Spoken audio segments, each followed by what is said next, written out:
your king on the throttle control. Is everyone okay if I start the live stream? Yeah, sure.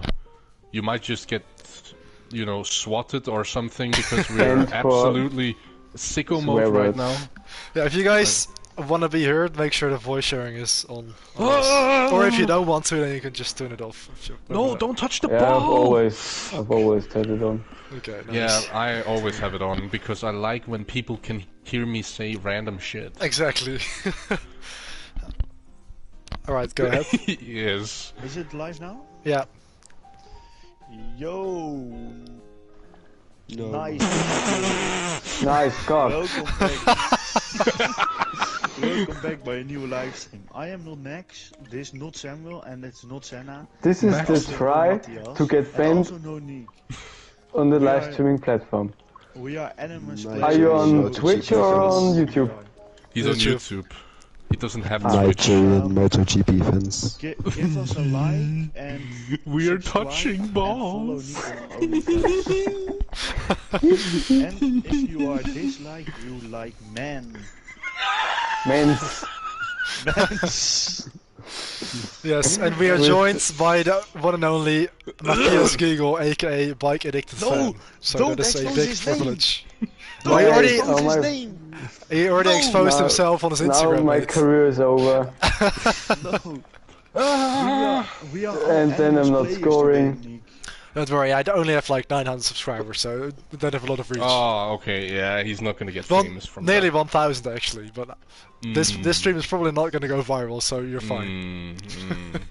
This will be your most viewed live stream for the past year. Absolutely. Chicken nuggets? What? Chicken wing? Chicken wing, chicken wing. Hot dogs and bolognas. Because in Valencia, in Spanish McDonald's, you get 25 chicken nuggets in one box. No, negro. No. It's because in Spanish negro means black. Yeah.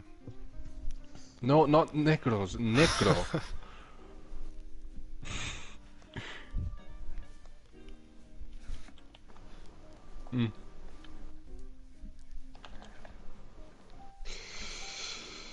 Yeah. I just scored a goal while commenting on Mathias his Instagram. You're such. You're so good. No, I literally commented on Mathias' Instagram talent while scoring. Very good Rocket League player, must be professional. Rocket League. Rocket League? I play Rocket League? Do you have games on your phone? Oh! So Mathias, who are actually your favorite riders at the moment, or favorite junior riders? Your favorite minors? Is that riders? That's not possible. Riders, to call. okay. Whoa. Okay, just too many. Or too little. Yeah, thank you. Oh, who's going for the ball? Max! Oh, good save. I didn't see you, man. No! No! OnlyFans. No, shit! Why didn't I get an epic save from that? Watch this. This is so good. And then this guy comes out of nowhere and scores. Nah, sorry, mate. I'm going on Uno. I can't do this, man. We're losing. Get the ball, Max. Alright, I'm quickly gonna go get like a drink or something. What? I'll be back in like a minute or two. Are you going on Fortnite? No. I'm not going on Fortnite. What? Max, what was that? Let's try and not get Nick demonetized. Is he already monetized? Well, there's a higher chance that he is mate, right now. I got monetized on my YouTube channel. Yeah.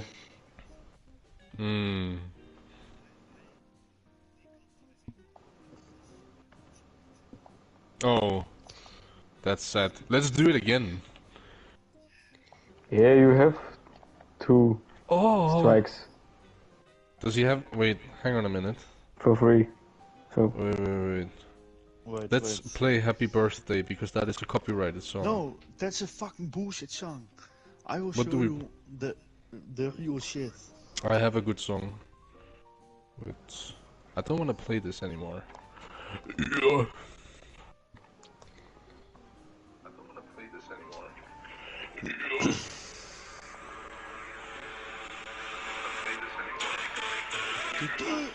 Max Verstappen. Max Verstappen. did you see there was a clip when when Max played I don't know, sim racing, Yeah. when someone played the national anthem and he got so annoyed. Yeah.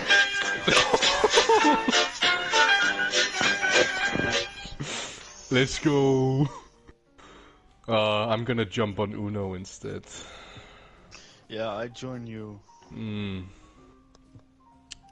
Nick van Gelder is playing Uno.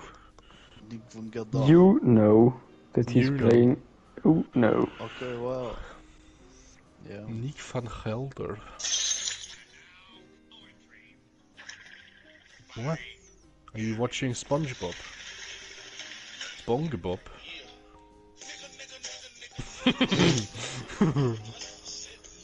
Yeah, sure. I don't care about the warning. I almost sang with the It's song. Uno. Mattel. That nigga. But Nick can't hear it if you're muted from the PlayStation Online. I have unmuted myself.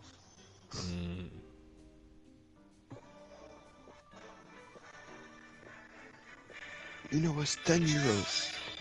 You have a nice Fanatec wheel, I have to say. Woo. Nick? Nick van Gelder. Does he have an We should go steal it. Nah, his Fanatec is fine. I mean, He I've he also broke got it 2 a nice one. times. Does he stream with... Wait, hang on a minute. Is he back? Nick! Oh, The problem with Nick is he has broke it 2 times, and also his pedals are just on the ground. If you brake very hard, the pedal slides away. oh. My guy, if he starts last at Monza, he's going to kill everyone. Yeah, it's always the equipment and never the driver. Yeah. Wait, okay, so it was free for a short amount of time. Okay, cool. So I have to buy the game now. Buy it.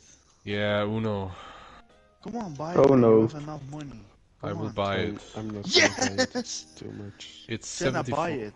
74 krona. Senna, Let's if you go. like men, you don't buy it. I can't buy it. Oh. Senna like man, Senna likes man. Matthias, you have to come Tuesday to the Netherlands.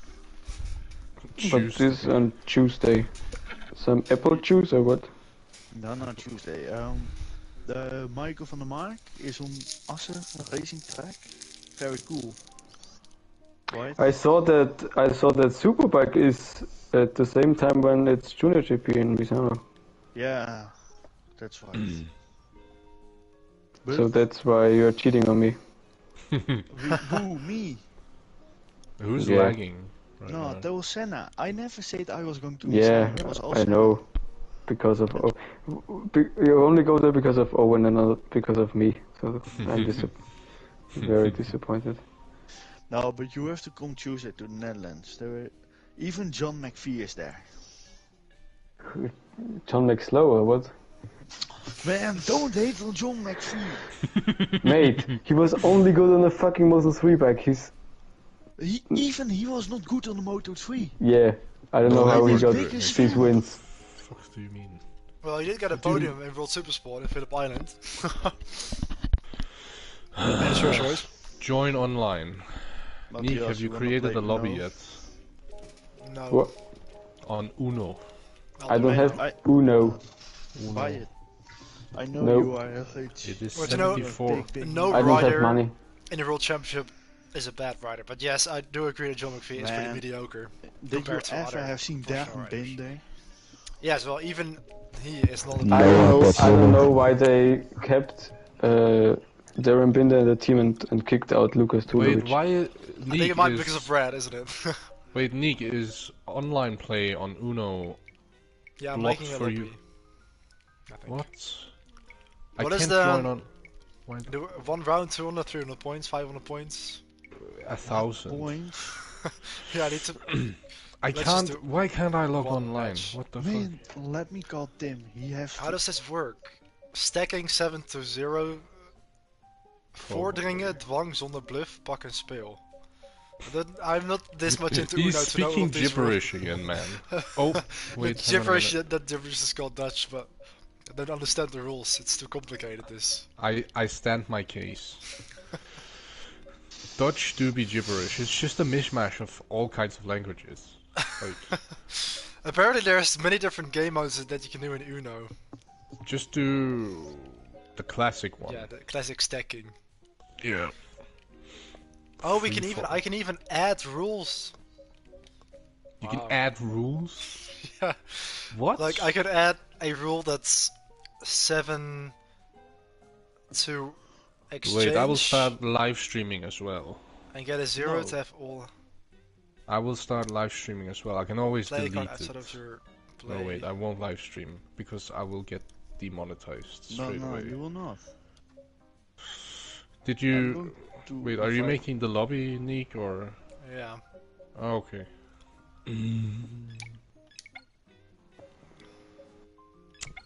It's very relaxing music they have Yeah. in Uno. Kind of is.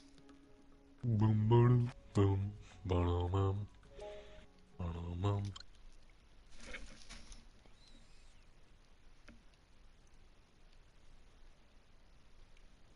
Are you all on? Oh, there you are. Max is probably on offline, like always. Mate, I need to scroll down so far. My PS4 takes so long to load all the names. There we go. Months, but if you go on your profile and onto games, you can see when you last played the games. No. Last played Fortnite 1 hour ago. Exposed Corsa 1 day ago. Oh, he's F1 such a 23 baby. 2 days Such ago. a baby, man. He's a baby.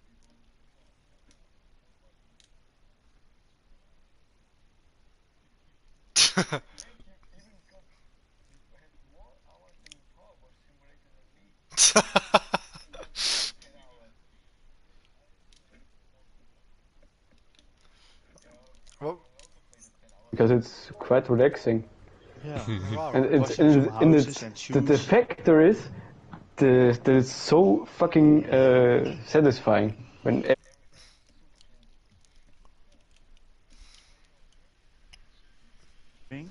yeah, that's true. I don't have Uno. Oh, issue. Poor guy. well, you can get it for $10 apparently. I don't know if that's worth it to you. Are you're making He it, doesn't right? have Nick? any money. Senna still didn't pay the rental car, so he does have money. That's Is Oh, Senna he- also he- joining the lobby or not? Nah, Senna he is also saving does have for money. this year Valencia. He can save a lot then. Because if you think the time from MotoGP and then 1 week staying in hotels and so it No, we and have the rental Clubsport car and, also for Airbnb.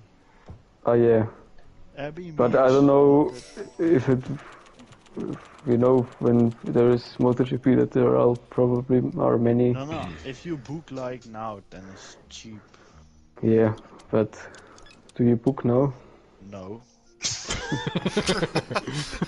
Yeah. great Wait, answer. You're playing without Samuel. Yeah, Senna, where are where's you? Senna? I'm joining, Will he Come just on. take over the AI? Yeah. probably. Oh, so Are you already started? yeah. AI have to... Luna is playing for you now.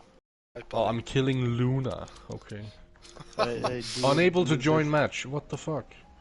Man, fucking idiot you are. Just join. It's not that difficult. I am trying. I am also have to giving... restart the lobby. Maybe it's not possible in progress. If you're like man, you don't join in 10 seconds. I am joining. Ah, good. Takes forever, man. Good. Come on. I do not like men. Please let me join. But you like men's. Oh no! You sure? It doesn't let me join. Okay, we'll restart lobby then. We restart lobby. Okay. This game is homophobic. Oh, so you even admitted yourself now, okay. No. What? How's that admitting something? It's not admitting anything. Oh, because it's leaving you out. Hey guys, silence a little. Sorry, I'm just being annoying. Hey, what? That is working. Like, I feel like a school teacher. Guys, silent. But Mathias, You don't have that kind of power, you know that. Man, I have. No. I have. You really don't. Man, watch out, Monza, turn 1, huh? Watch out. I'm not gonna be there, so there's not gonna be a problem. Like, I'm not racing this weekend. Pussy. But Mathias, what is your car? It's a BMW, and then what? 420. Oh, nice. Oh. Do you smoke?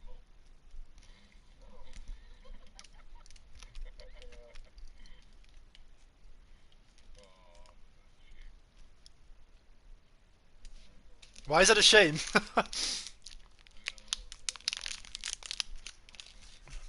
Wow. Yes! I've sent one again. Nick left! AI Chomper is back! That's what Nick is still on my phone, Carl. I swear, Nick is still AI Chomper on my phone. So, every time I load it to Wait, Uno, I'm what? still that AI. Did you install an AI on his phone? No. Hey, Ivan. What? What is he doing here? Bus Simulator 21. No. Ivan, can you please enable your voice sharing in the party audio? Because I always miss your voice in the SRL streams. Ivan, do you like men? Men's. Do you like men's? We all like men's.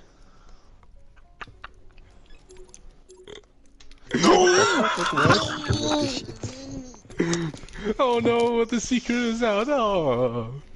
Ivan, he was not allowed to tell that here. AI. Oh, I thought that said AI Putin. What the fuck? What the? It says AI pudding. Oh no. Samuel? Yes. I like you. Yes. Well. No. No! Yeah! No! No! A good start.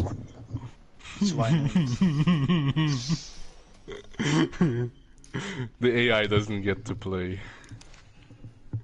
Oh. Uno. We're playing Uno. No, fuck. You know. I can join if you Do you want. have Uno? Haha, fuck you, Max. Oh. Oh. You can buy it. You have a lot of money, I know. He's very rich. But Ivan, do I see you at Le Mans? But at Monza, Saturday, Monza, I see you there? Or not? Okay. Hey. Man. No, but Well, I Senna was there last time, he just didn't do that well, to be fair.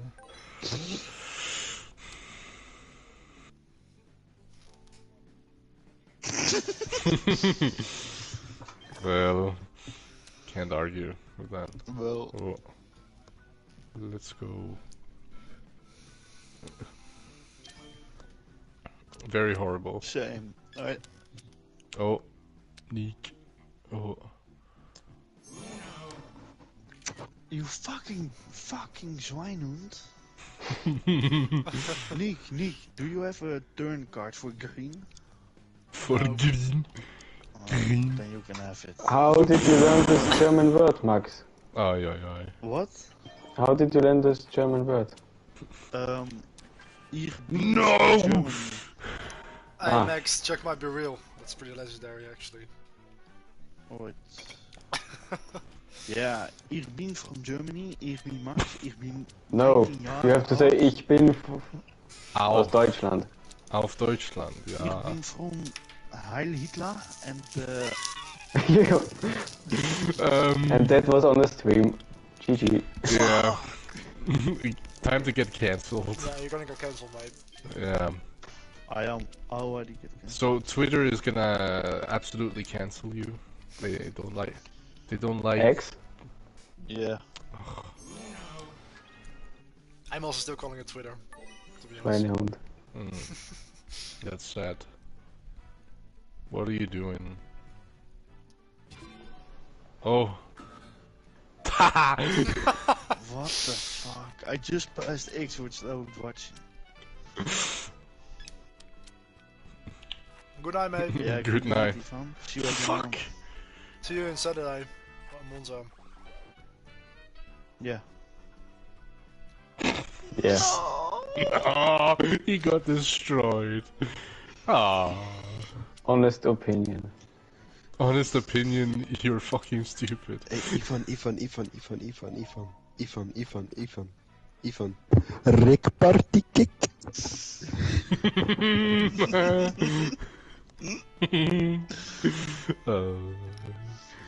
So funny. He never got to say his final thing. Never got his final words.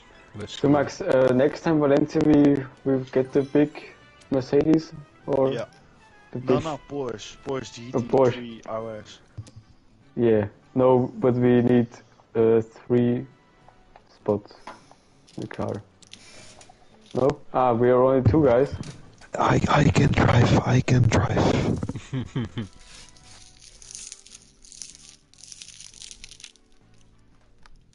Ah, yeah. I can drive. Oh, Max, what are you doing?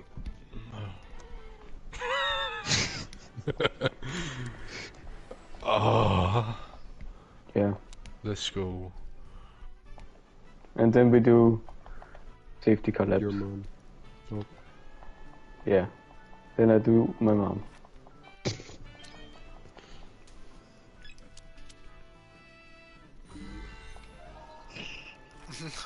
Thank you.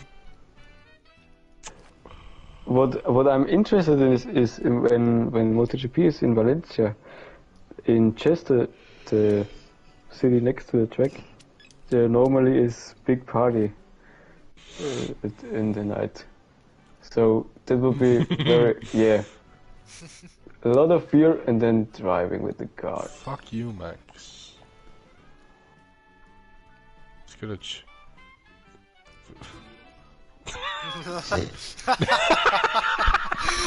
Always. Oh, yes! Oh, Owen. Sup, Owen? Owen. Goedenavond. Wat doe jij hier? Hey. Hey, Max. Oh my god. Is this the real Neek, play Owen? a card. I can't No. wait. Oh, I can. Oh. Yes. Owen, Owen. why did you Owen. not? Owen, why did you not join the Spotify invite for Max? Oh. He was trained. I mean, it's motivational music. Oh, get dunked on, Nick. Dat snap ik. Well. What?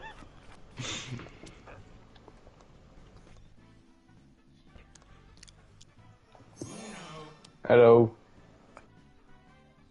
Yes. En The fuck?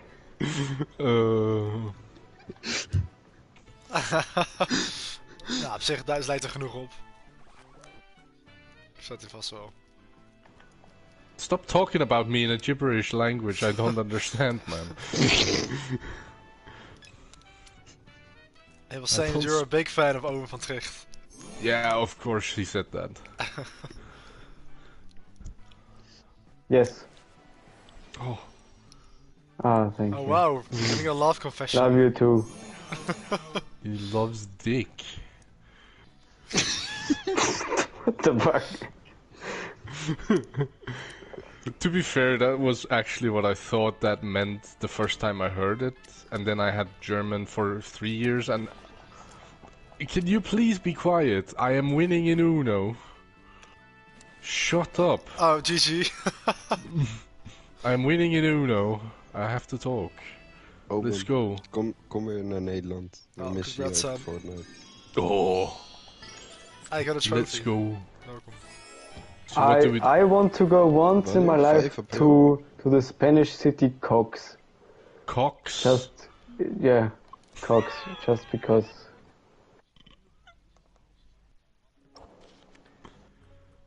Neek Yeah, disconnected. Why the fuck did Neek disconnect? 15. Neek, are you still there? Yes, I was just kicked back into the lobby. Why did... Wait, what? Ja, dat gaat wel te ver, ja.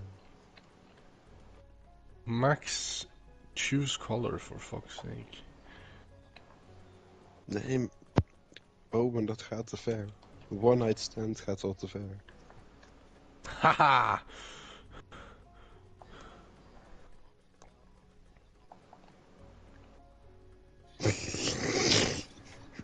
Okay. Neek, why did you get kicked? I don't know. It said the match was over on my screen. You lost, and then it was like, okay, go into China. Yeah. Are you still continuing on? We're playing with 2 AIs right now. Really? You can just make a new lobby if you want to. Okay. Why is the AI taking so long? Owen. Mashallah, man. Come Ik en on. Max hebben Mashallah, Ik inshallah. en Max hebben iedereen geïnvite die we op de PlayStation hebben gehad. Bin Laden, In deze party. that Owen sent white. Woo!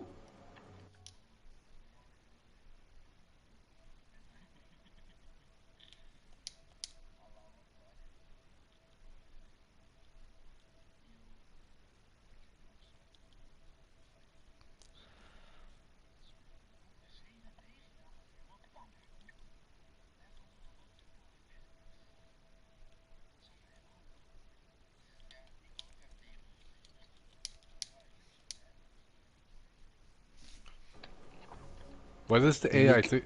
Wait, what the fuck? Hey, yo! If you don't shut up, I'm gonna come to the Netherlands, and I'm gonna come. Come. Je kan daar come. We are so mature. It's amazing.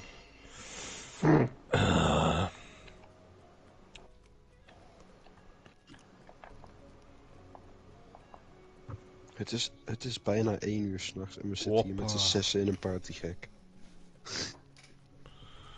Ja, ongekend.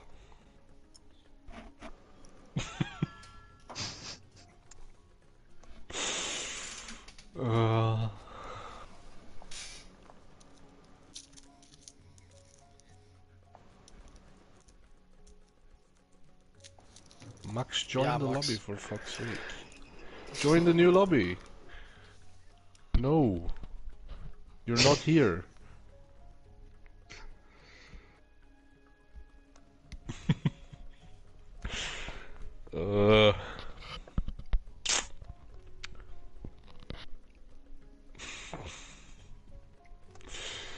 He invited you to a new party. Not that game. He invited you to a new party. Who has an echo on? No, you have an Me. invite, I think. For fuck's sake. Neek, what does jump in and force play? What does that do? I don't know. No, I just decided to give it a go. You just put on everything. Yes. Cool. No idea what it does. Alright, I'll send you a new invite, Max.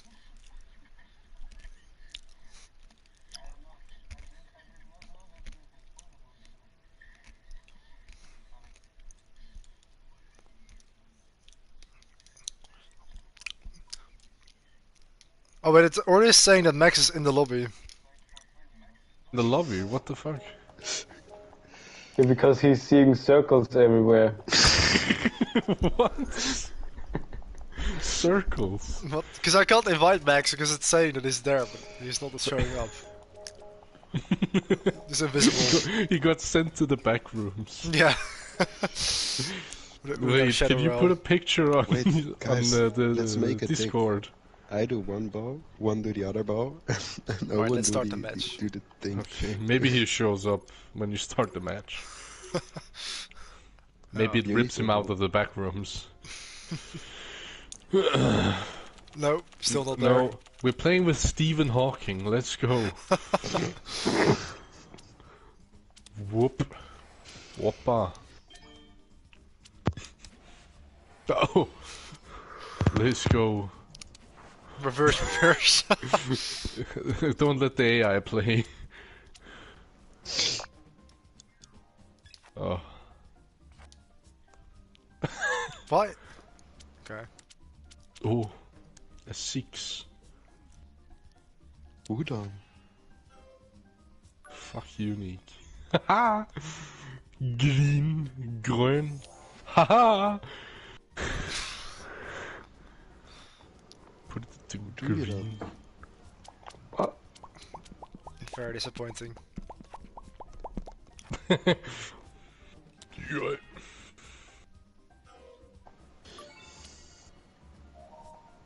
I can Thanks. start downloading Fortnite and then it will be ready. Hey, You will probably Max. do that, to be fair. What do you think of the new season, Max? I didn't play it Oh no. yet. I will need to download Fortnite. So it's no problem that I didn't try it yet. Okay. Oh, so 0 means that everything swaps around, apparently. Yeah, it does.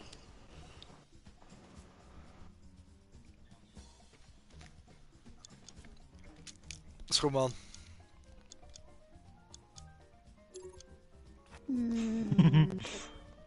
Wait, was it my turn? What the fuck? I was Yes, it downloading was. Fortnite, man. No, no. Oh. I'm gonna kick you if you don't shut the fuck up. We're too involved in our Uno match. Oh. He's stealing the card. Oh. What? Are you British? That sounded pretty British, to be fair. If you're British, you're Who is- automatic loss. Who is Luca Hertweiers? If you're British, it's Ah. an automatic L What? because you're British. Ah yeah, Luca Senna. Like Denmark.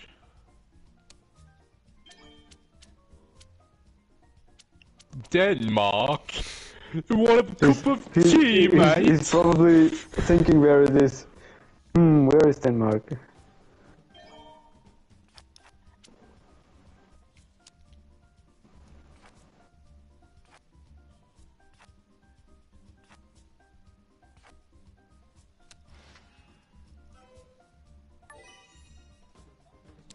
Oh, Succes.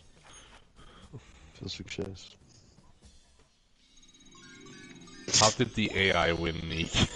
I don't know. Ja. 0 points. Wauw. Ik heb die niet. Dat heb ik al training voor gedaan. Die zit te pitten.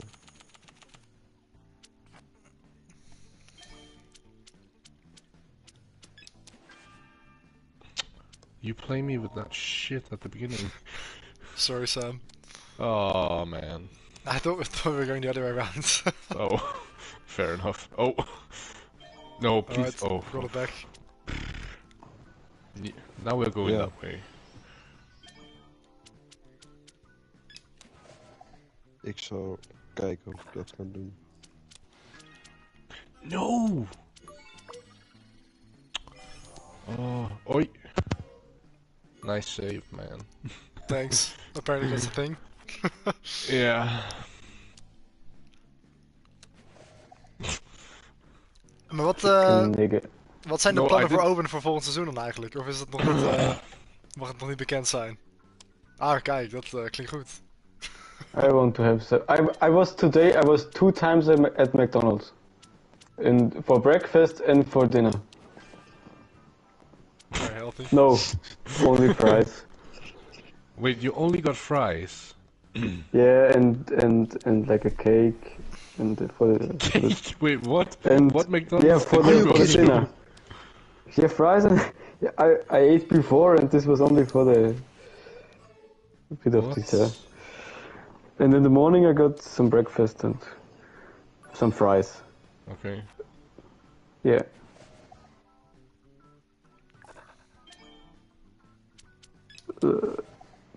I don't know how it was called. It's like the like The a burger breakfast thing. muffin.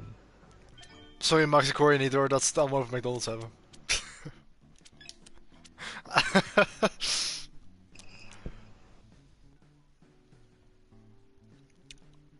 Ik bedoel aankomend seizoen, niet volgend seizoen. Oh, Nee, inderdaad, sorry voor de verwarring. Ik bedoel, who do you want to steal 2024. cards from, Nick? You. What? Oh, fuck. Ah, okay. Cool.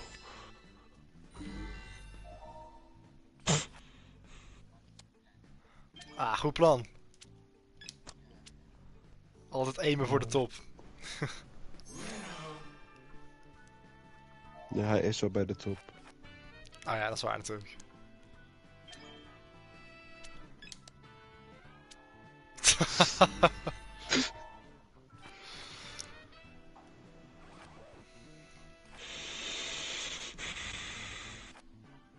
Oh. F, Sam. Oh.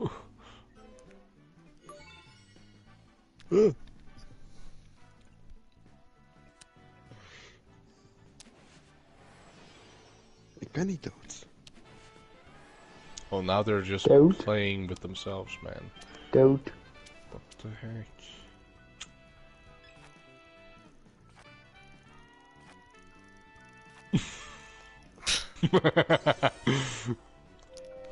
Oh. Oh, nice.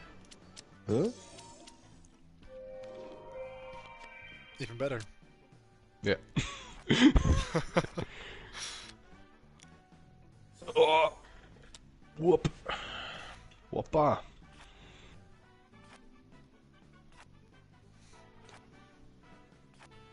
Okay, the AI is drawing a lot of cards. No. Oh, Oh my god, this is... why did? Oh Why no. did I bring he's in gonna those rules? die, man. No. Why did he steal our cards? Stupid. Yes. Oh, they're stealing from each other now. So many cards that I can't actually play anything. Do you have a 7, please, man? Okay, this is just getting ridiculous now. Oh, bro. Can you draw more? Mate. What? What? No, why are you stealing my cards? Yes. Good the luck with that. And I don't even have a 7. What the fuck? Weet ik niet, ik wou er naartoe. Oh.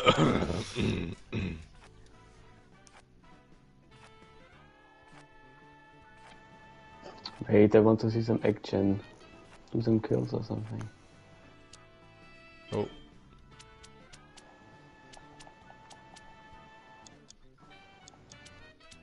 Hey. Do you see the circles?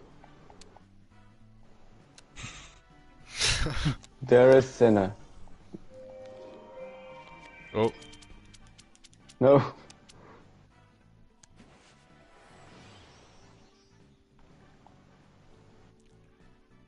Mijn nieuwe auto. Make auto? No. What? He has one more of those, by the way. Oh yeah, of course you know. No, I'm just snitching on the AI right Yeah. now.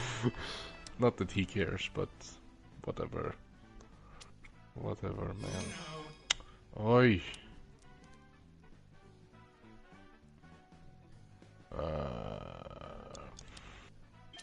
Just take this one. No. Ik moet echt wennen aan dat Oh. sprint nu op linker knopje zit. That was close, man.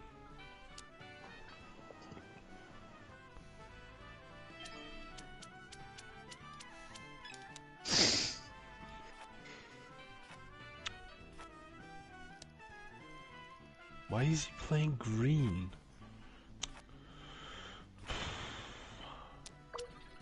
Yes. I keep pressing the wrong button. What? It gives me the option No, to why are you going go back ahead to of my... green? Ah! I need to get rid of my cards, mate. Ayo. No, please no. Ugh. Please just... Ah. I wanted you to stack it and just give him 8 cards or something. Oh, okay. Ja. Dit is Shadow Track. No! Fuck. Nice.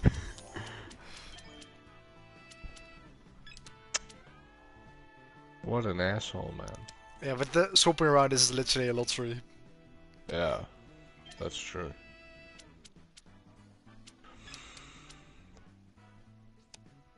Yes, let's go. What is he playing? Yellow, okay. Oh! Oh! Oh! Sorry, Sam. Oh! Oh, did you? No, he doubled. He had 2, then he jumped in Ah. on himself, man.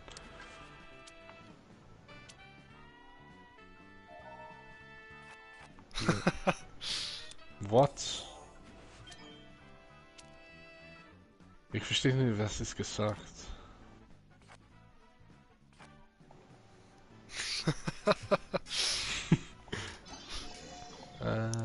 Kill this nigga. Oh, nice, Sam.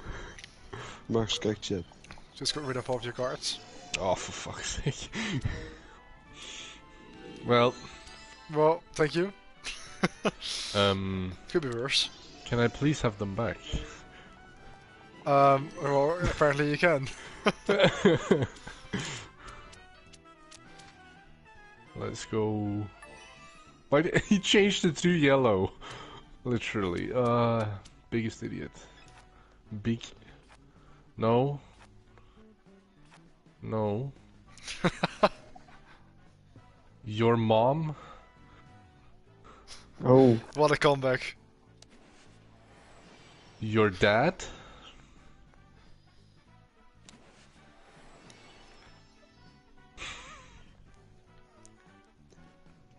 Yeah, if you talk about the boat, then you're... So you are... You are his dad, essentially. That's what you're saying. The only thing that's gonna be coming is me and your mom.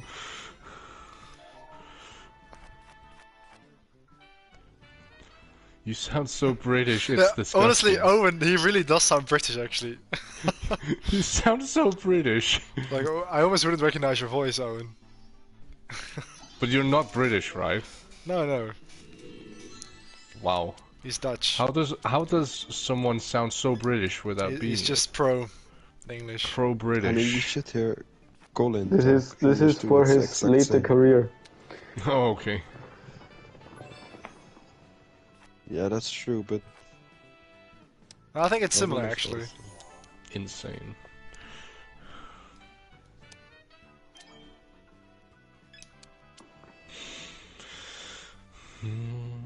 Finally some kills, mate.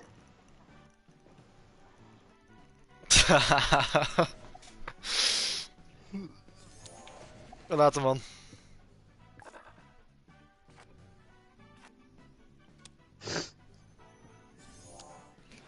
Well, Sam, did you know that was a professional motorcycle racer you're just talking to? No, he didn't sound like very professional. I know, he doesn't sound like it, but he actually is. He's a rider in the European Talent Cup. He was one time in pole position last year. That's not professional. That is just attempting to become professional, pretending. Well, I would say. Sort of. But like, I mean, is it at national level? It's part of the CEV RECentral series, so it's basically European Championship. It's actually a series which I follow. Actually. But he's not kind part of it professional anymore. Then. I will give you professional then. Well, to be fair, professional is defined by the fact that you can make a living from doing... Yeah, okay, true. He probably can't make a living out of it. Okay, then he's not professional. Max, you fucking idiot, shut up. Fucking idiot. In Olbo. Do you want my address? On the live stream. Gal. Is there a nice girl next to you? No, two guys. Oh. Is there a girl you like, actually? What, next door or what? Well, no, just in your life, someone you have your eyes on. In life, yes, of course, there is. Oh, nice. Like... Well... Who is it? I'm not gonna tell you, man. Why not? I mean, you don't know her. Yeah, but I'm just curious about what she's like. What is she like? Describe her. She's a girl. Yeah, but... No, she's not black. What? Is she blonde? Brunette? She's not... No, she's Danish. So probably blonde, right? No, brunette. Okay, nice. Is she like skinny or a bit thick? Yeah, she's skinny and tall, just as tall as me. Oh, okay. So... Yeah. And what's her name? Do you want her name? Yeah, I'm just curious. I'm not gonna give you her full name, I'm just gonna say Emma. Okay, nice. Nice. No, we're not. We're gonna respect her privacy. You're not gonna be able to... Well, you might actually be able to find her. No, but it's good to hear, Sam. But... How long have you known her for? And like, are you on speaking terms, or...? I have known her for... What? I think 1 year? Nice. From like work or something, or something from else? What? Work or whatever. No, from school. Oh, nice. So. You still go to school? No, I just recently finished. Oh, nice. It was like. Congrats.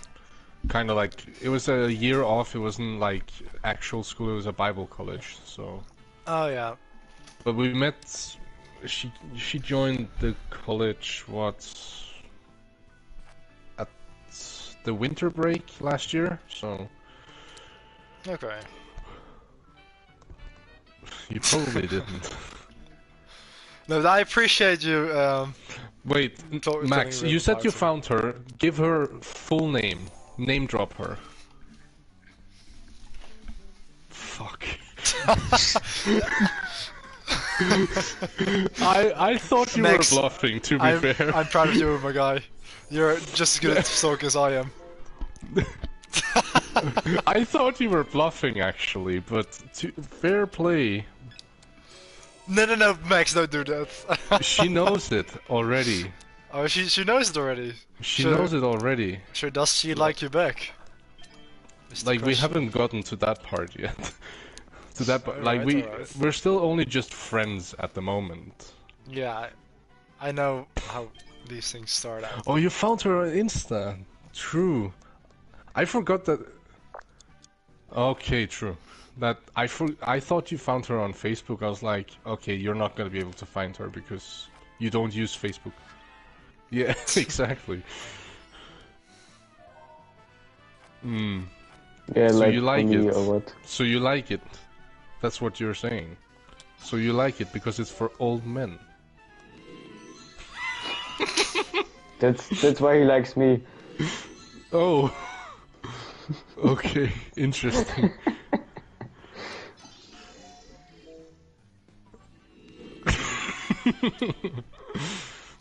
But yeah, fair play, Max. That is actually her, yes.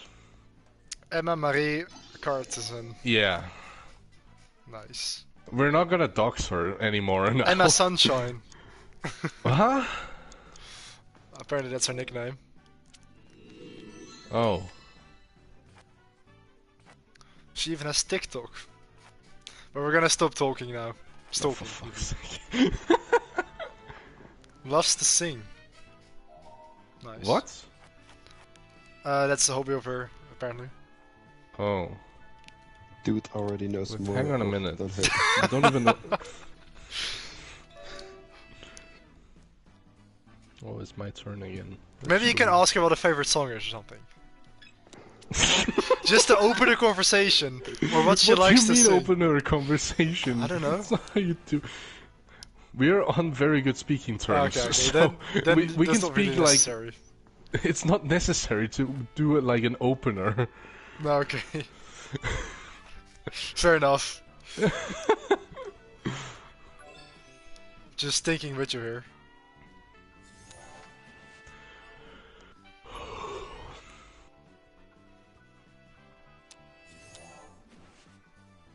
You like what? I like chicken nuggets, yes. Why do you keep calling them that? It's nuggets.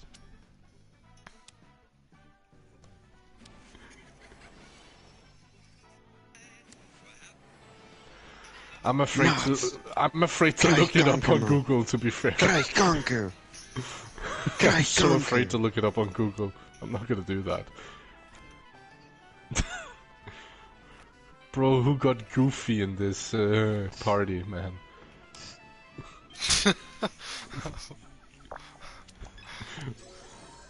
I think I missed something. What did you do, Max? He broke my fucking car.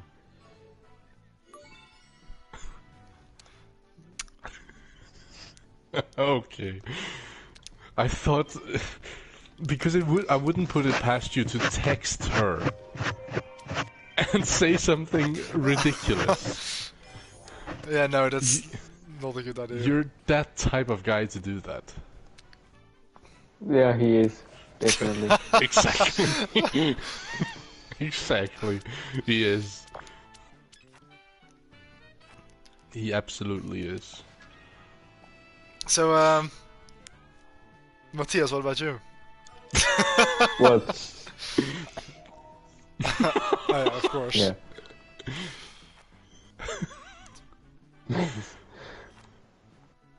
Yeah.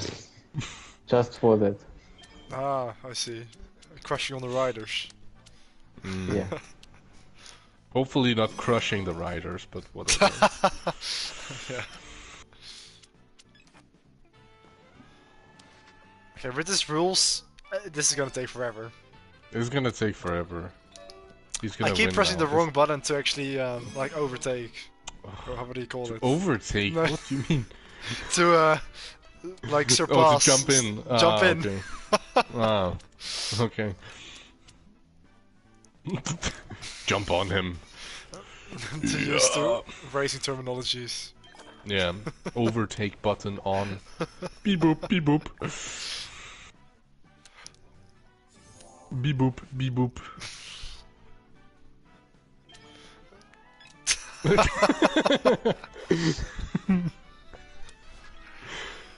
But Sam, what happened in Spa? Because you just flew into the wall during the safety car. I got brake tested by Vincenzo. But how can you fly off like that after being brake tested? Because I was warming up my tires, and because so I was weaving, and he braked because he was falling back, and then he was speeding up to racing speeds to catch up to the safety car queue, and we were doing the same thing, but and obviously we were catching up to the pack, and all of a sudden he just braked in the middle of the track, and to avoid crashing into him, I had to take avoiding action. Okay. And I crashed, I lost the car because my tires were so cold, I was on hards, so I just flew into the wall. Because almost, like, when we were in the commentary box, it looked like it was intentional or something, it just rage quit. Yeah, it really wasn't. It wasn't on purpose. Good to know. I was trying to avoid some flying Italian. It was ridiculous. Oh no, I should swap the cards back. Yeah. No, so that because I did hear you guys saying, "Oh, was it intentional?" and stuff like that, but no, I'm not you, Max. I'm not corrupt.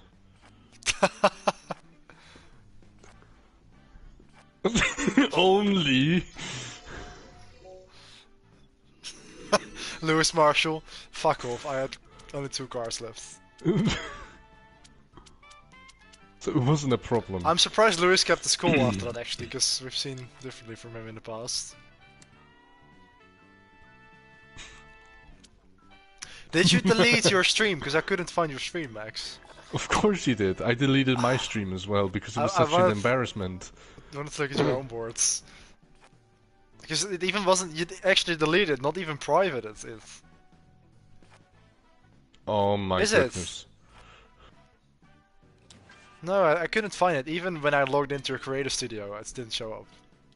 Max, Max. So you're just looking at each other's videos. Yeah, because I'm actually Max's manager, so I can set his thumbnails and stuff, and I can actually see his private videos.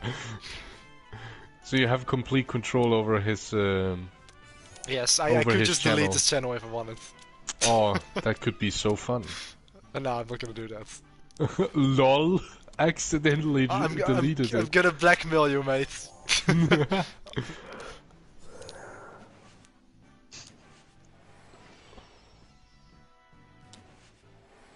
I know.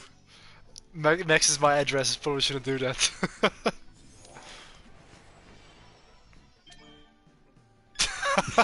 Yeah, Max messed up his reputation. You have a restraining order on Max or what? Yeah.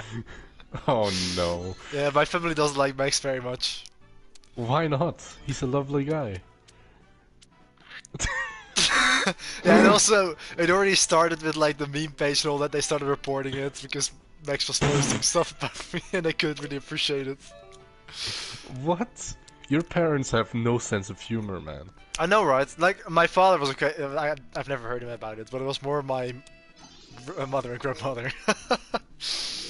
So like, who is this? Why are you posting all this? And I was like, yeah, that's not me. And then they were like, so it's someone else. Okay, we're gonna report it. And then it actually was deleted. Instagram actually took the report into. That's no fun, man. It was actually, I really enjoyed it. But also, like, everybody kept asking me, "Is this you?" Like, even in my class and at work, and like everybody who I came across was like, "Is this account from you?" I was like, "No, mate, that's not me. I'm not gonna post memes about myself." Why not, man? Yeah, I mean, there's still a new meme page, but it's not the same. Okay, guys, I'm going to leave you now. Wait, I have to get up tomorrow. Oh, in the morning. How late in the morning? Or early in the morning? 8:15 around. That's not early. Shut up. It is pretty. It's a bit early. I'm helping the husband, future husband from my sister. So. Oh, nice. It's construction work. It always is. No, I'm destroying some shit.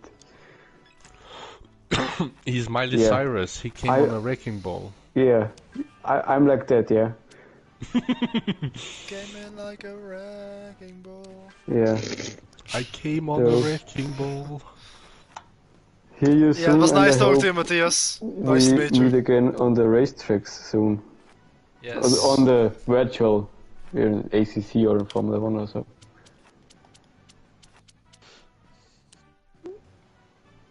Yeah.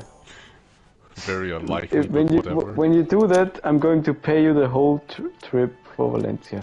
Okay, bye bye. Good night. Oi.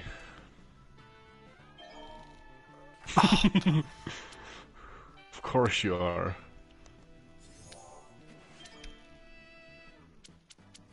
They're pretty cool, yeah. They're pretty chill. They get sturdy with it.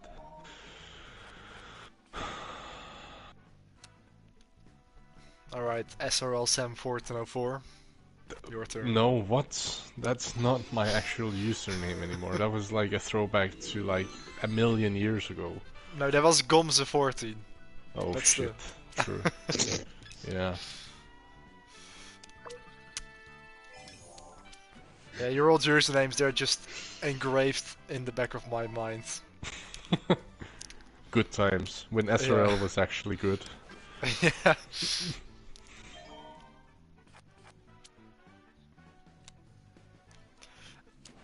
I mean, you did make it pretty exciting. I did like your attempt at an overtaking pool, and that was pretty brave.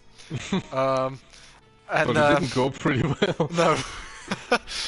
And apart from that, well, a bit disappointed you spin out Lewis, because I actually like Lewis, but okay.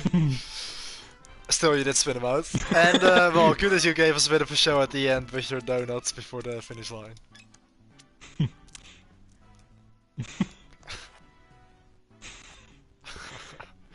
Well, then that's definitely gonna be your last race then. There is a reason why I thought this guy actually cheated his GT3 World Championship. Yeah, I have no doubt. If it ever comes out that you did cheat, I would not be surprised. You did a Yannick. You got you and Neek swapped seats. Yes. Mate, I won the don't 2020 championship.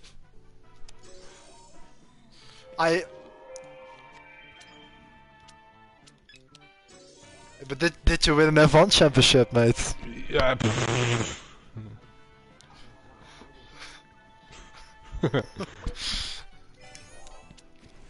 Yes, because I'm giving everybody else a chance.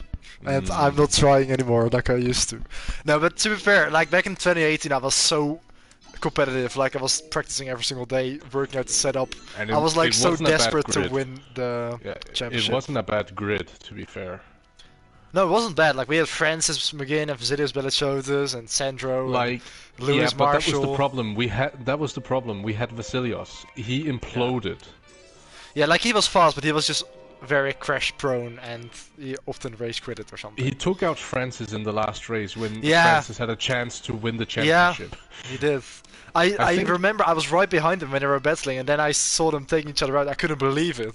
Because I actually think if Francis finished that race, he would have won the championship. Probably, because he was backing me up into the rest of the group. Like the race was really close, and of course I needed the top 5, but the rest was really close behind me. So Yeah, I was and then pretty. Vasilios takes him out. Yeah, I was pretty scared I was gonna lose that actually. Like that was one of the most nerve-wracking races until Vasilios took him out. Then it was all chill. Yeah. And then he went on to beat Max Verstappen at Nürburgring. Exactly. I mean, there are different levels present here, but whatever. He took out Francis and then beat Max Verstappen. I mean, Yeah, I mean he did. That shows how much he improved though. Like becoming part of Williams Esports. true. And... But it's well because his teammate Francis, like he kept wrestling with his teammate who was fighting with me for the championship, and. Yeah. He just didn't play the team team game at all, and he just kept He fighting. was not and a at team some player point, at all. Yeah, at some point it just I escalated. remember in Germany when he thought he had a brilliant strategy and he went on to dry tires when it got even more wet. That was the first round of season 4, I think. And it was so strange. Because it was like, what the fuck are you doing? Yeah, and also things like in Baku, like whenever something went wrong, it was like fuck it, and he just race quit it. Like that probably, those kind of things cost him the chance to also fight with Francis and myself. And well, Francis was very fast, but he was missing a lot of races and just being inconsistent. I mean, Francis won 8 races that year, and I only won 4. With a lot of luck as well. Francis was a very fast driver. Yeah, he was. Yeah. I think he was definitely a driver who could challenge Jensen and Logan on pace. Maybe, yeah, possibly. Ah, yeah, I think he could possibly.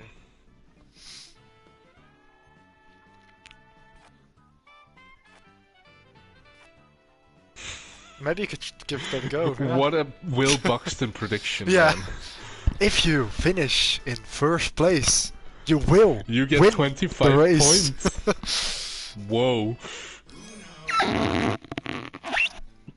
Why are you putting your microphone up your ass? What's going on? No. No. It really wasn't.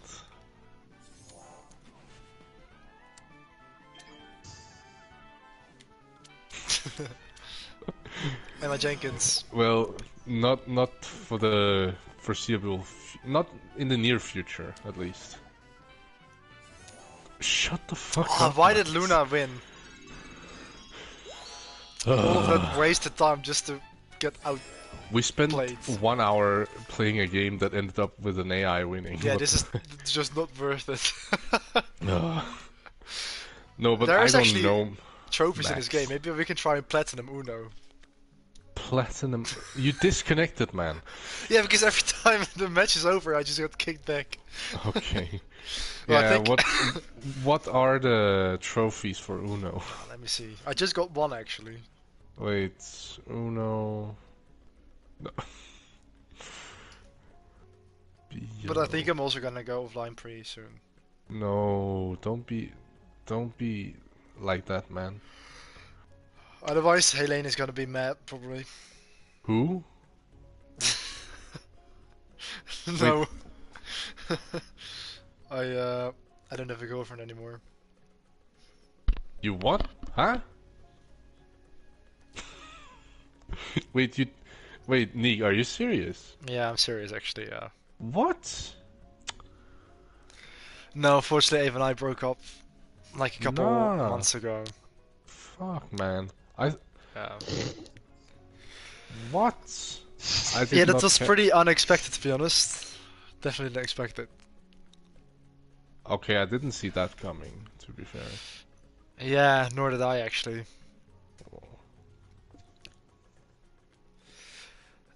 Yeah, well, kind of. I mean, like, because our relationship was like really stable and like it seemed like nothing was wrong or toxic about it or something, but it was basically down to the fact that we did the same study, of course, and I was struggling a bit more than she was, and I had some retakes and I was spending an extra year also postponing my internship and all those kind of things, and she wanted me to just quit and give up and start working, and I didn't agree with that. I just wanted to keep pressing on, and well, it went as far as going that I actually signed out of school because I sort of I was basically convinced by her that that was the right decision, but I regretted it and tried to turn it back. And when I told her, she just couldn't respect it, and she said that, if I was gonna make that decision and make my own decision, that she basically just didn't respect that really, and she was like, well, if we're both gonna go our own ways, that was enough for her to break up,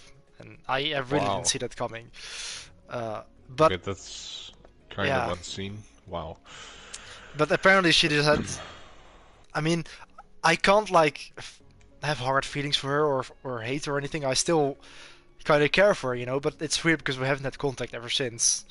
Which feels so weird because after being together for like over 1.5 years and being so close and familiar with each other and suddenly just not talking is very odd. But I was just so almost shocked that she sort of had this plan that she wanted to just save up money together, also because she wanted to move out and all these kind of things. But I never would have thought that it was so important to her that she wanted to break up if I didn't do what basically she had planned. And Wow. yeah. Well, it was probably for the better then, if it's that kind of relationship. It sounded Yeah, kind I of mean, toxic. To be honest, you're probably right, because like in hindsight, if that was enough reason for her, like in my opinion, surely the fact that you know, you love each other is more important than, you know, your own personal goals or what you're studying or you know, when you're gonna work or whatever. Of course, you have to be serious about your future in some extent, but I almost feel like she was taking it too seriously or something. Mm. What? That analogy doesn't really work here.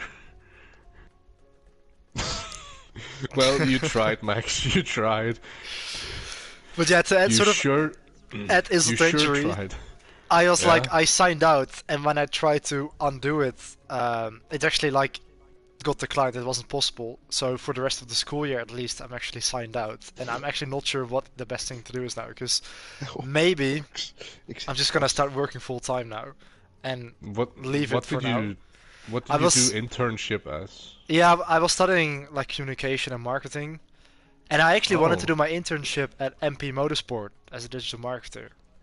Mm-hmm. Because also my school had like connections with MP Motorsport, so that was probably a possibility, and that was kind of my motivation as well to keep continuing it.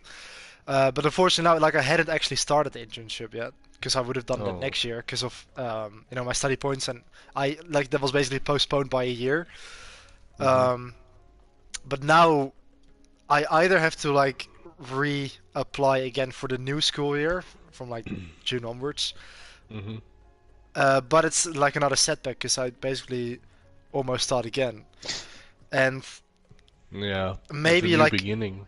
I guess it is, but I'm also kind of considering maybe it's better to just leave it for now and just, you know, start working and have a bit of an income. Well, I don't know, because I've actually, of course, I was working at like the Cardiff Race Planet, but I don't see a future there, and I can't really work there full time. So actually today I had a application intake at a different job at a hotel where I can like actually work full time, at least for now. But I'm still uncertain when I'm gonna actually start again in the new school year. But it's all so weird. Like everything has just changed so much over the last couple of weeks, and yeah, it went from being at school together, and of course even sharing the school life together, being classmates, and then having, you know, being in that relationship and being sort of clear about your future sort of in your head, to suddenly having all these uncertainties. But yeah, I guess that's how things go sometimes. Well, Yeah, I think it does to an extent. that's what you found out. Well, you learned. I guess you learned something through it then. Yeah, I think I did. I mean, But to be fair, being in a relationship that doesn't work out is not always bad, to be fair. yeah, true. Trust me, I've been there, man. Last year. Oh yeah, I'm sorry to hear that. Yeah, I guess it's the case for a lot of people where they don't actually end up building up a life with their first relationship. Sometimes I guess you kind of have to learn from things and learn, you know, who's actually the one you're compatible with, or the one you can actually, you know, spend your future with. But you don't speak with her anymore then, or? No, because like after she broke up, we had a long phone call, which was pretty emotional, and after that, I haven't like texted her back or contacted her, nor has she. And I don't know if she would appreciate it if I like sent her a text or something, or not. Maybe maybe it's still too fresh, and she just doesn't want to be reminded of me, or just to sort of be able to let go of it as well. Even for myself, you know, if I contact her again, maybe I'm gonna start to have feelings again or something. I'm trying to sort of get over it, of course, but it does kind of hurt me a bit that I still kind of, you know, after everything we've done together, after how much I loved her, you know, it just feels so weird not being able to talk to her right now, and just not having contact anymore. Like I kind of wish that we would be on speaking terms, or still, you know, if somehow maybe in the future, if also things start to die down a little bit and we sort of get over it, that maybe it's, well, no, not going back, like not as in a relationship, but at least to be able to talk with each other again. Why do PlayStation parties sound like therapy sessions at 2 a.m.? Yeah. But yeah, Well. what would you say, Sam? Like, if you would break up, do you think it's better to just completely, you know, avoid having contact with each other again, even if it's just, you know, in sort of a friendship kind of way, or would like I don't really know what the best thing to do is really, but it kind of feels wrong to just completely try and forget her. Like I don't really want that as well, you know. And also, Yeah. I guess I kind of miss having someone to talk to as well, like about everything. It's different to no, it's like a relationship in a way is it's really like a very close friendship. You know, you can talk about everything. You know the same people, sort of. You know, I mean, it's nowadays when What are you laughing at, Max?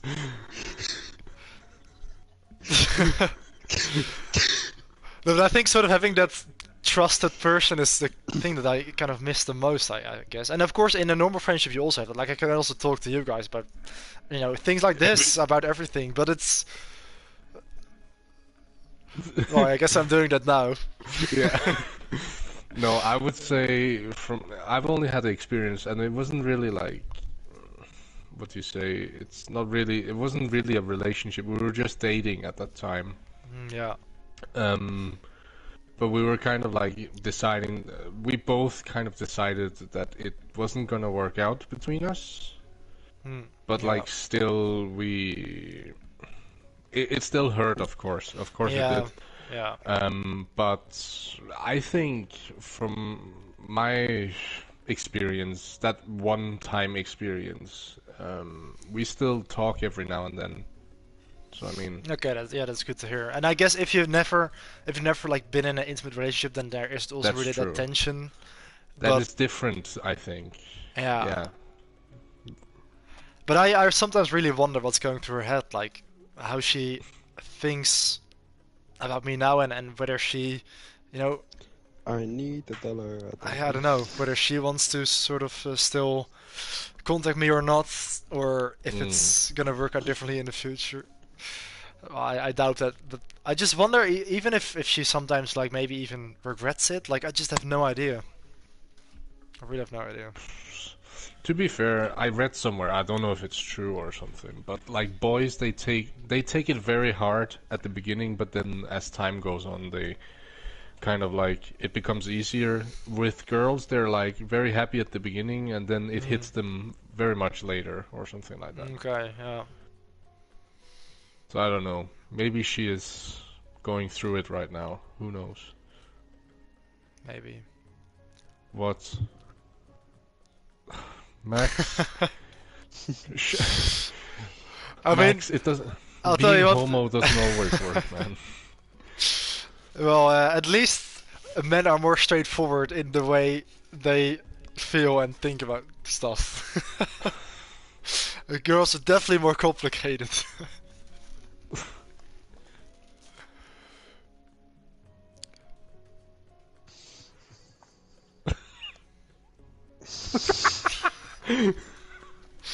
What great advice. Yeah, that's great advice, man.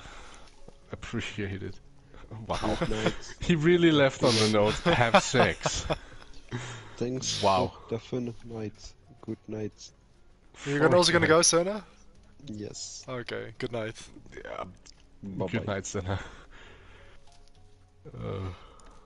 But yeah, it's an interesting time, but I guess, you know, every negative has a positive and everything sort of happens for a reason, so, you know, it's... Well, I do think that, I don't know, was this your first relationship, or? Yeah, it was actually.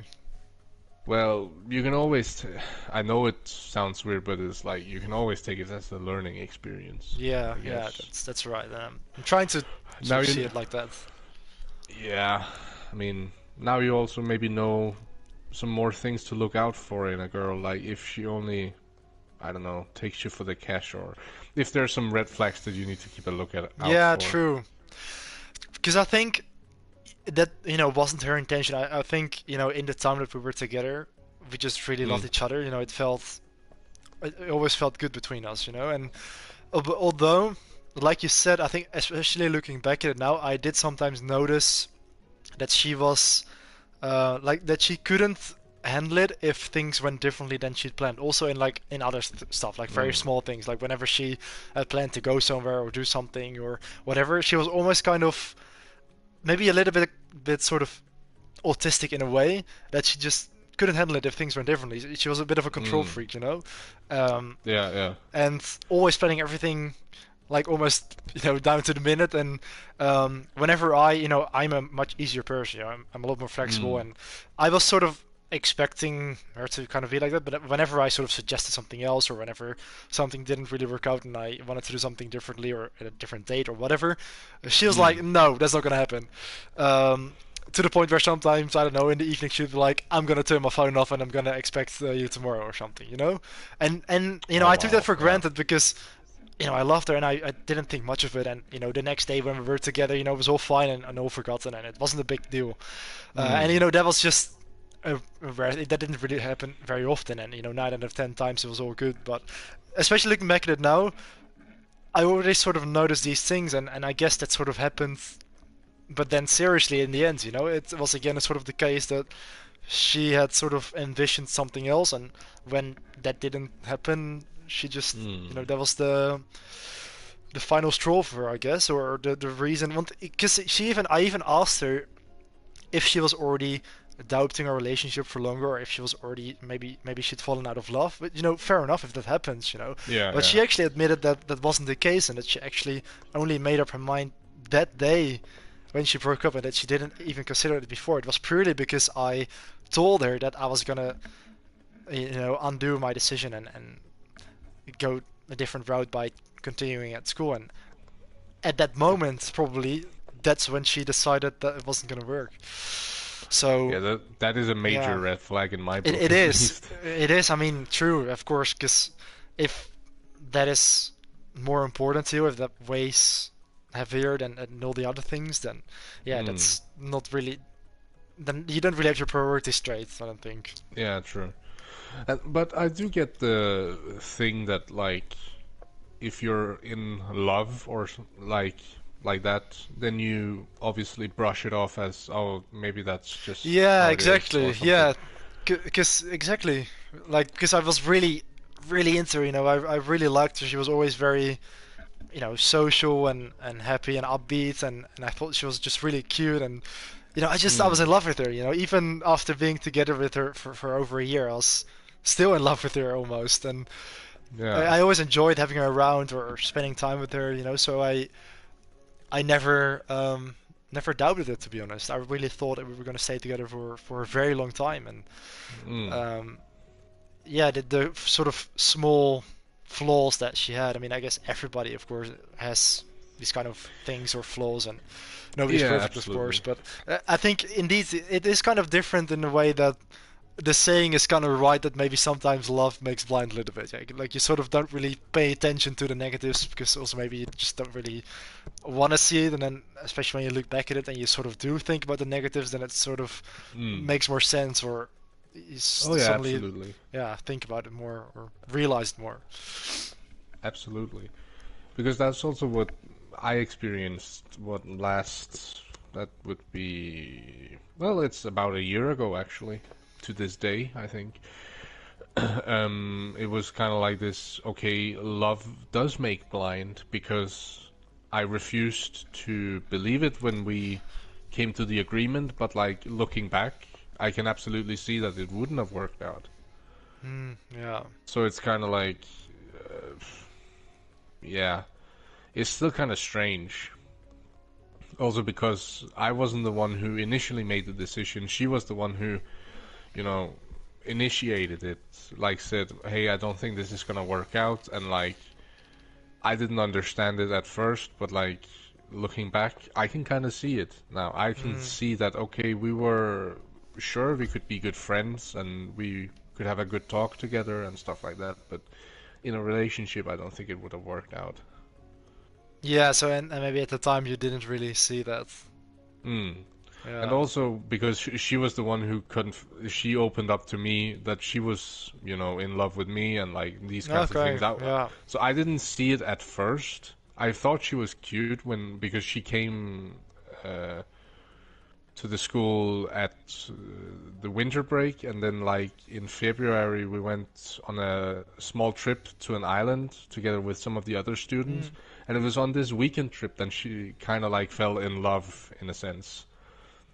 Yeah. And when we came back, the Monday after we came back, we went for a walk together, and she told me that she had something to talk about. Like, she actually just texted me, could we go for a walk? We have something to talk about. I was like, do we have something to talk about? What do you mean? And I was like thinking, does she mean... Because I had been thinking, okay, she's getting very close. So I was like thinking, does she... Is it because she wants to confess something? But I was like, nah, that can't be it. And then when we went on the walk, she was like, I kind of like you. And I was like, okay. So it is this talk that we're gonna have. Very but cool. in that moment, did you also like her? Or Yes, absolutely. Oh, wow. Like, so it was like, okay, that's... And even like the evening on the Monday, I also said to her, you know what, I think it could be kind of fun to try and maybe try something, you know, have a date a bit. yeah. And she was like, she was up for it, and we tried it out, and then, you know, a month later, I went on a trip to Africa, and when I came back, we like talked, and she also she said like, you know, I don't think it's gonna work out, and I had been doubting it a little bit when I was in Africa. I was thinking a little bit, is this actually gonna work out? So I was also doubting it a bit, but like, she was the one who broke the news. Yeah, kind of. That's a bit unfortunate, of course, but I guess if you're both sort of doubting it, then maybe that's indeed a sign that it wasn't meant to be. But I guess it is kind of nice how it sort of started, that you actually both liked each other without even knowing that you both liked each other. Absolutely.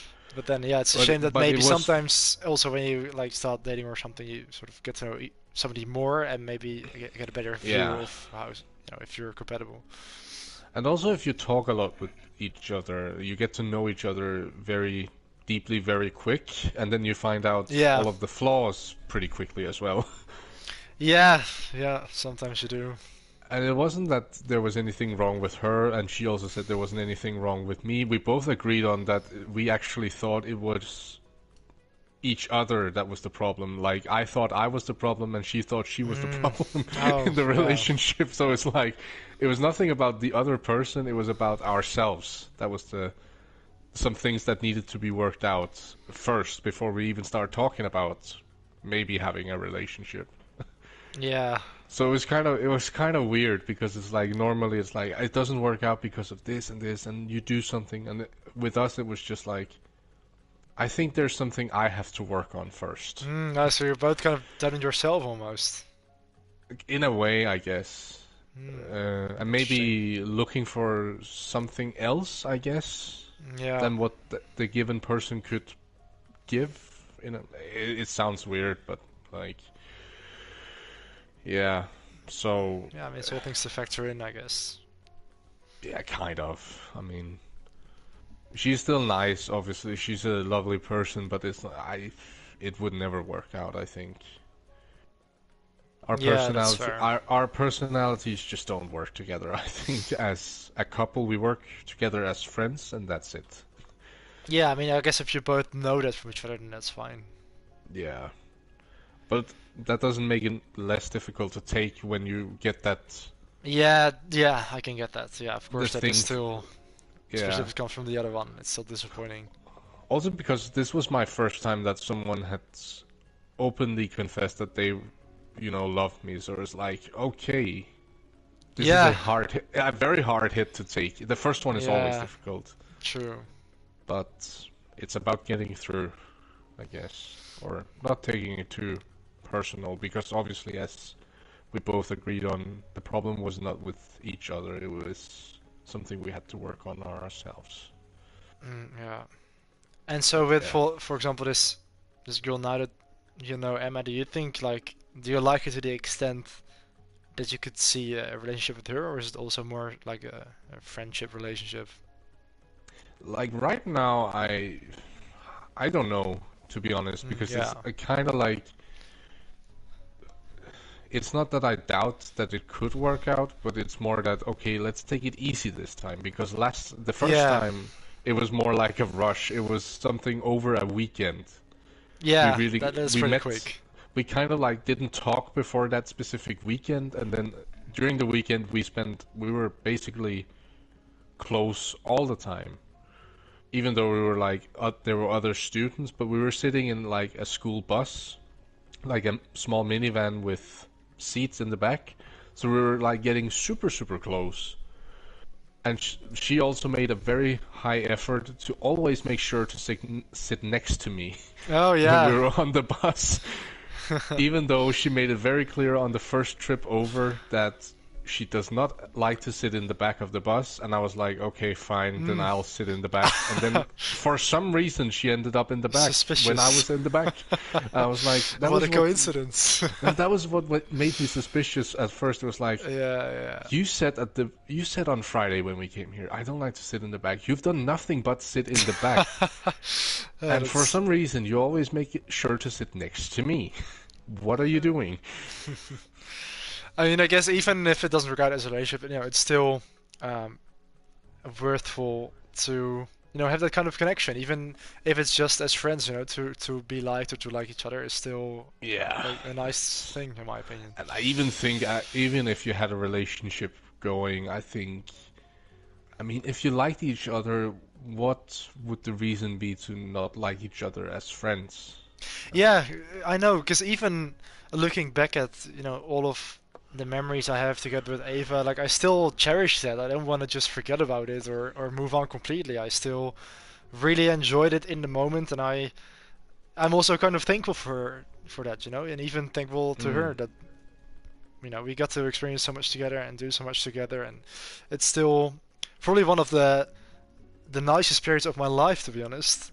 Just it was so different also with the way how the school I went to was very far away in Rotterdam, and I sort of explored the city with her. Of course, she lived very far away as well. We had a bit of a long distance relationship. It was about over 100 kilometers, so always having to travel by train to see each other and all that. But she showed me around, so many places. We often visited all these kind of different cities and places that was around her.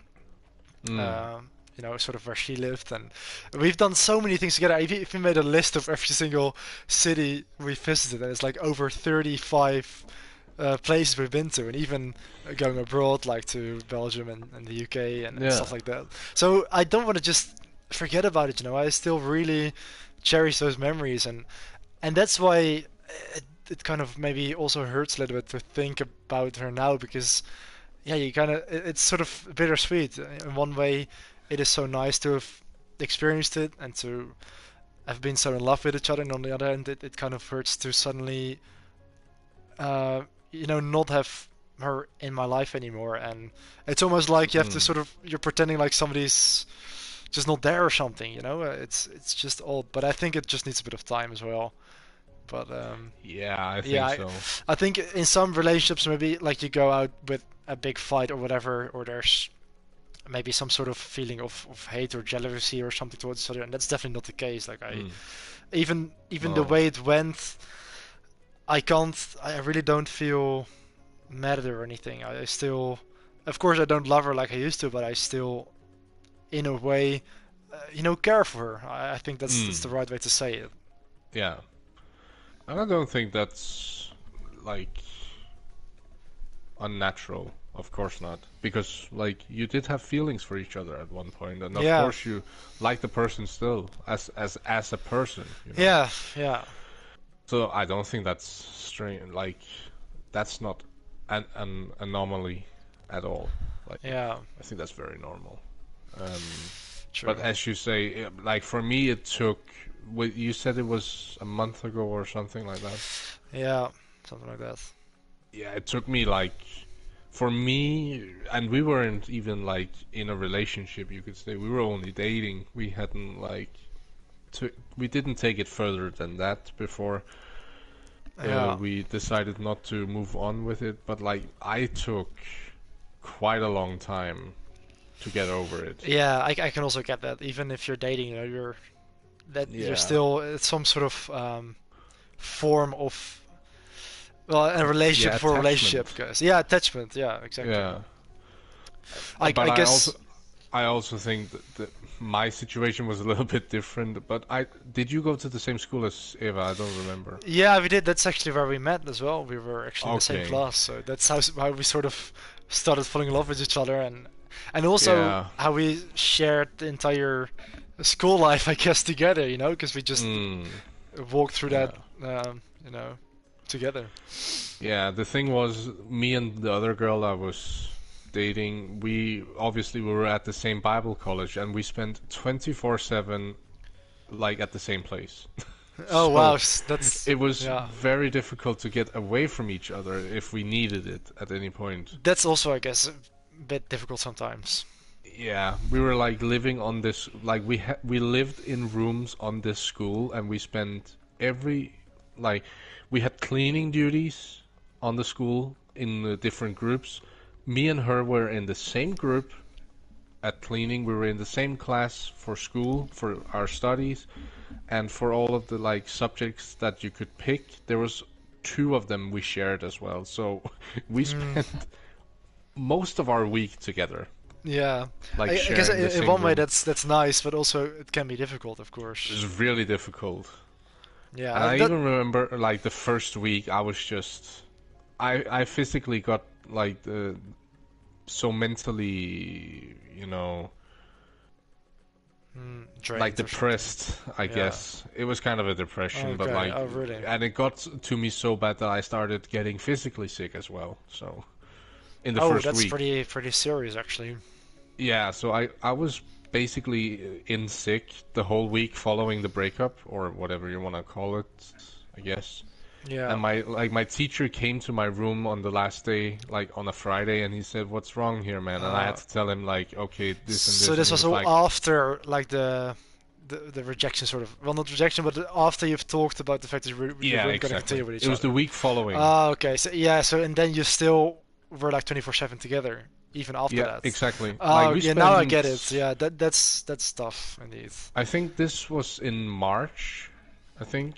I thought you Beginning meant of. in the beginning that this was also still in the time when you were dating, but this was also like after. Oh yeah, after this the was both before, during, and Yeah. after Okay. dating. Yeah. So like we kind of made the whole thing happened in March, and we Yeah. broke up like in the mid of March, and we still had until like July before the Oh school yeah. year That was I over. get that's pretty difficult and even maybe awkward also. Very Sometimes. awkward Yeah. because we spent so much time together in studies and things. We couldn't Yeah. like just say, okay, I don't want to go here right now. Yeah. Exactly. You can't escape it. So Yeah. yeah, that was very difficult. I guess that's one of the benefits maybe of having a bit of a long distance relationship, that when you are together you really are there for each other, and you know that if you leave you're probably not going to see each other for like a couple days or something. Yeah.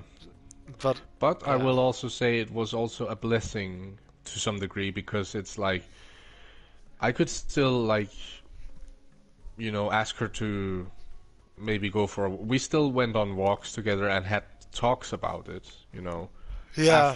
after a month or two, and Yeah. like spoke about it, and we were like, okay, let's be grown-ups about this. Let's not try and hide it. Let's not try and downplay it. Let's just, if there's anything wrong, let's just speak about it. And Yeah, we and had I some think good that's a good talks. thing. Yeah, and that's kind of what I wish I could do as well. Maybe in, maybe not now, but maybe in a couple months' time or something. Because I know that, the relationship is over for good, and also I don't want to try and get her back or anything like that. It's not with that intention. I just wish I could just speak about it and maybe even clear some things up or something. Like you said, just to be able Yeah. to, yeah, sort of talk about it and talk with each other again in a different And kind that- of way, of course.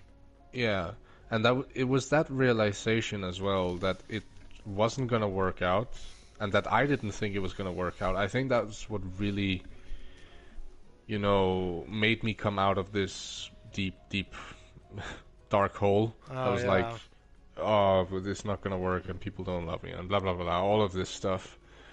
That was like kind of okay.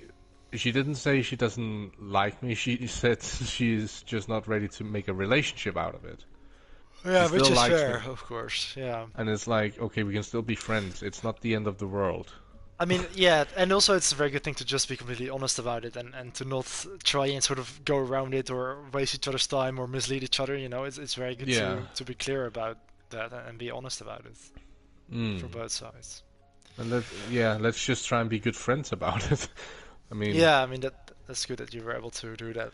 I think that one of the differences as well is, of course, if you're actually in a relationship, and especially for a bit of a time, like a year or two, then you're just also so involved with each other's lives. You know each other's families. So that person kind of becomes part of your family and part of your friends group and just part of your life, and the other way around as well. You become part of her family, and you know her parents and her grandparents and her brother and that is sister true. and her friends, and you know her house, everything like that. And suddenly it just, yeah, especially in the beginning when that ends, then also abruptly you just also don't, of course, talk with the family. And I also visited her home for the last time without even knowing, and probably spoke with her parents and her brother and sister and even her grandparents probably for the last time.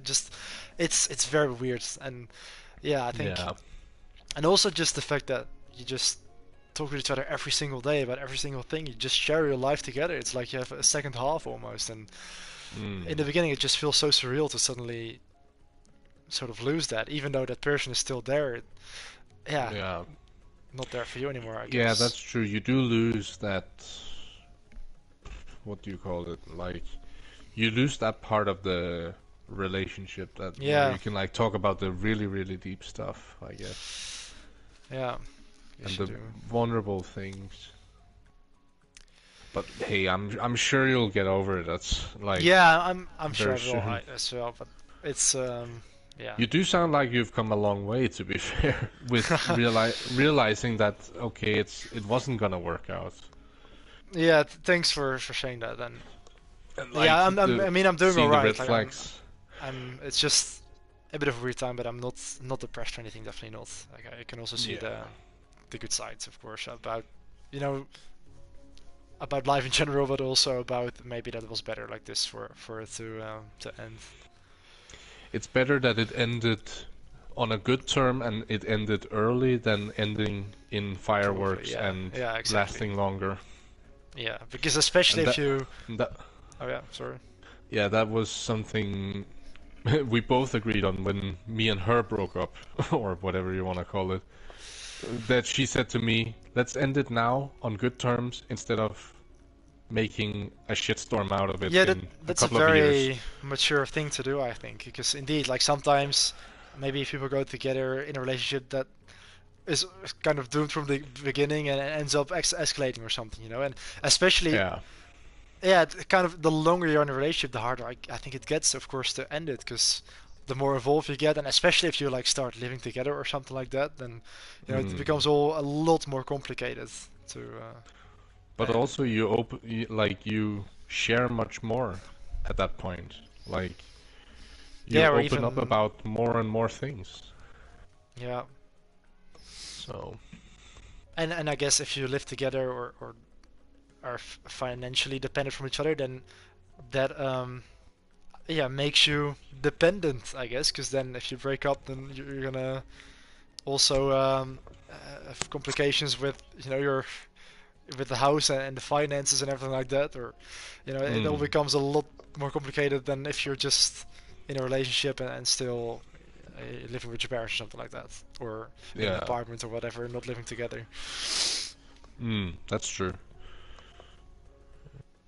So yeah, in a way, it's always, if you notice that it's not going to work, then indeed it's probably better for it to end earlier than later. Yeah. But the right one is going to come around at some point. Yeah, I also believe that. And indeed for you as well. I mean, I'm sure that you're going to meet the right person at some point. Yeah. I think at the moment I've learned not to stress about those things. Yeah, that's a good point.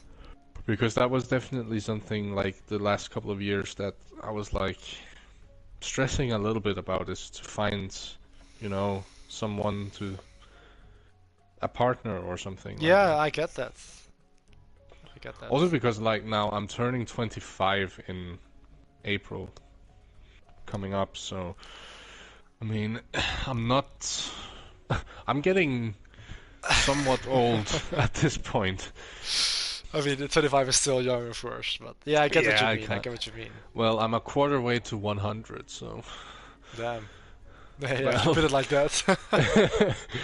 But yeah, I mean, It's gonna I give guess you you could. existential crisis a quarter into your Yeah. lifetime. Oh Yeah. man, Oh, at least, or at maximum probably. Yeah. Nah. No, you don't. You shouldn't look at it that way. That's gonna.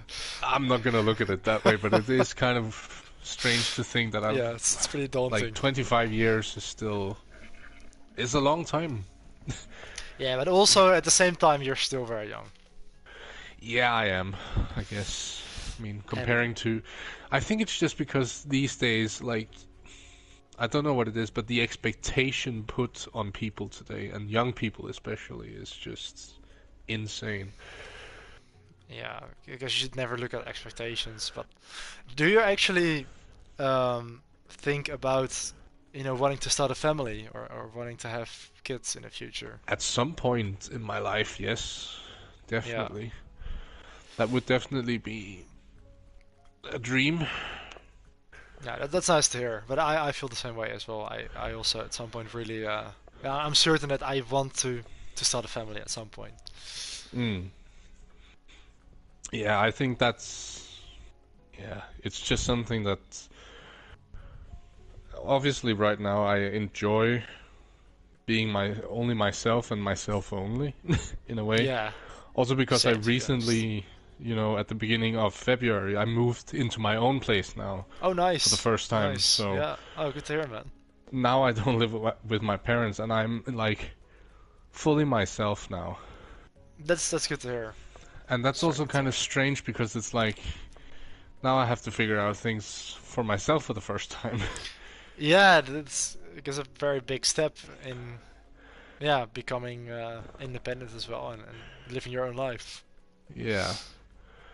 But also like now I can choose to do what I want when I want to do it. Yeah, I get that because that's something that I sometimes also struggle with a little bit. That still my environment is really trying to sort of steer me and say what I Yeah. can and can't do and should and shouldn't. And I feel like also at the age of 23, you want to have more freedom and just want to make decisions for your own and without having to worry about Yep. anything else. And that's also why I mean, financially and with the way the economy is also in the Netherlands, it's very, very difficult. Hence why also my ex-girlfriend Eva was probably so fussed about it and maybe even a bit stressed about it because it's so difficult nowadays here to actually get an apartment or house or whatever. Is it But- really is it difficult? It is actually, yes. It is. Okay. There's basically not enough apartments and houses for young people and also it's just with the house market at the moment it's way too expensive, so there's a lot of Oh. young people that probably stay home for a little bit longer than what they like and only move out when they're way past our age. Yeah. So it's a bit of a problem that it's just very difficult to move out at the moment in the Netherlands because of the way the house market is and the way there's just not enough space really. Okay, that's kind of interesting. I didn't think it was like that. Yeah, it kind of is, and I think maybe that probably also influenced Eva a bit. And I think like her sister had actually moved out because her sister was like suffering from a behavior disorder, like a borderline disorder, and she was very difficult to manage at home because she could have like these Okay. outbursts of emotions. And her parents basically funded her to get a house. And because they did that for one of their daughters, they wanted to also help Eva, of course, because they're not gonna leave her out or whatever. So I think she's probably getting help from her parents, and I think maybe that's also why. She didn't really tell me that, but now thinking back, maybe that's why she was so much in a rush to start working, start saving up, and why she was so serious about it, and why she couldn't handle me being less serious about it. Maybe that also played a role, but that's just a theory. I'm just surmising, but I think Yeah. at the moment it's definitely difficult here to actually find a space for yourself. Okay, wow. But you were doing marketing, right? Yes, yeah. Well, it's basically communication also, and also it was very broad. It was like called cross cross-media marketing, so it also involved like Mhm. event management and setting up campaigns and building websites, graphic design, all these kind of things. But it's especially marketing and communication. Yeah.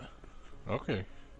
Well, that should be something that you should be able to find work with, at least pretty easily. Yeah, and that's also why I wanted to finish it. Of course, even though it's, I was struggling quite a bit. I know it's gonna be tough, and it's gonna take me at least a year longer, and a year longer that I can't work full time and have to pay school funding and everything like that. But that's why I thought that finishing it, even if it takes longer, was better for my future, but even for her future, if we stayed together. I really thought that was the right thing to do. Mm. But yeah, we just didn't agree on that. But definitely you should pursue an apprenticeship. That is so much better. Yeah, what do you mean with that? Like, for example, what I'm doing right now, like I'm studying logistics and storage management, Oh yeah. but I'm doing it in a way so that I actually work. I take an education while Oh working, so yeah, I so you earn. can still have an income. Yeah.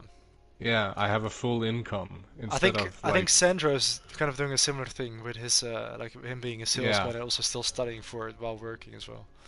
and while yeah, his is more of a like an office job. Mine is more like in a storage Yeah, yeah, yeah. space in a big like driving forklifts and stuff like that. Very hands-on packing and sending stuff. Yeah. Um, but those kinds of positions are, I think, way more fun than just studying at school. Yeah, true. Because studying it can be pretty, uh, yeah, I guess mentally draining a bit. Like having to work on all these projects, having those group projects, and having to plan all these things, and having deadlines and assignments and exams and all these kind of things. It just takes so much time and effort, and in a way, it can be enjoyable. Like you can have projects to work on that are enjoyable to make, or people that are nice to work with. But sometimes it can also be pretty hard and pretty disappointing when you even sometimes feel like you've done something right and still get a bad result in return, or don't pass the subject or anything like that. So I think, Yeah. yeah, maybe the grass is always greener. I guess when you're working, maybe it sort of feels like studying is nice, and then when you're studying, you're like, oh man, I really can't wait until this is over and I can actually start working again, and having an income and being free in the weekends instead of having to worry about deadlines and exams and homework and all that. Yeah, true. So, but yeah, it's for now. I like communication. I wanted to pursue also maybe because it being an inlet to like for example MP Motorsport and working at a race team, which is my goal, of course, with my passion for motorsports to actually end up being related to motorsports in some way with what I do. But my absolute dream is to go into commentating, to become a commentator for like World Superbikes or MotoGP or something like that. And of course, I'm not really studying for that, and there isn't really a study for that. I think in these kind of things, it's the main thing to You just. have to. You should take instead of communication. You should take. The journalism. Journalism. I did Yeah. actually consider that, but also through journalism, also that's like a 4-year study, but also that's so like wide and covers so many things. Like it's you're basically just trained to be able to do anything in any sort of field, and it's of course not focused on racing or anything. So the chances probably of ending up there is very small because you have to do everything. And Yeah. I think looking at people like journalists or commentators or writers or whatever in motorsports, often they come through either knowing people or having their own outlet where they produce content and get picked up. Like for example, Matthew Gallagher with WTF1 and P1 nowadays. Or I think having connections or having your own brand is probably even more important in a way in that kind of job than having a study, I guess. Because yeah, Probably I think in a way it is. Well, these days I think it definitely could be, because I mean, it doesn't take much today to, become a news reporter. In a way, like Yeah. You can just maybe. create a YouTube channel and then Yeah, report exactly. on the different news that you wish to cover, I guess. Yeah, that's what I'm actually doing this season as well. I've made like videos on the races that we've had in World Superbike. I'm not sure if you're familiar with it, but that's like the World Championship of Production motorbike racing, which I'm also very passionate about. I'm actually visiting the race weekend in Essen as well at the end of next month. And actually, okay. the English Eurosport commentator for World Superbike, Greg Haynes, he actually saw my videos and commented on it, and even DM'd me, and we started, talking, and he said he, liked my videos and all that.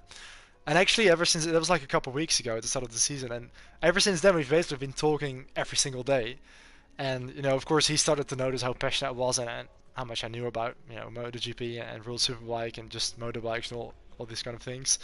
And he, actually really started encouraging me. Like he said, how he done it, like how he became a commentator, how he started off just writing to every race team, like even tried getting into Formula One. Started sending emails to like every driver and team and sponsor he could think of. He got one reply from Jordan, and then he sort of got involved in one. Then changed to like a different news site doing motorbike stuff, and then got into doing commentary. He actually became a commentator for MotoGP because he had to stand in once for a different commentator, Gavin Emmett, and then he switched to a World Superbike in 2015. But I actually know him for like over 10 years because he used to do the MotoGP commentary together with Nick Harris. So it's really cool that, and he also presented the YouTube videos on the MotoGP channel, like After the Flag and all these kind of things. So I actually knew him from MotoGP as like the commentator guy. And now 10 years later, he saw my video and started giving me advice, and we were also gonna meet each other in the paddock in Essen at the World Superbike round. So we're looking forward to that. Maybe you have a chance there. Yeah, I'm actually really glad that we got in touch because he's a really kind person, but also someone who knows what the world is kind of like and someone who could potentially maybe help me a little bit. Because he's still doing the commentary for World Superbike, so I'm still listening to his voice every weekend when I'm watching the races and also chatting with him on WhatsApp. So that's pretty cool. Yeah. So that is something that has suddenly sort of appeared in the last couple of weeks, and I guess suddenly something positive again after all the setbacks with school and Ava, and suddenly then there's some light again at the end of the tunnel, I guess. Well, so, I do think that it's never been easier to create a brand for yourself these days, I think.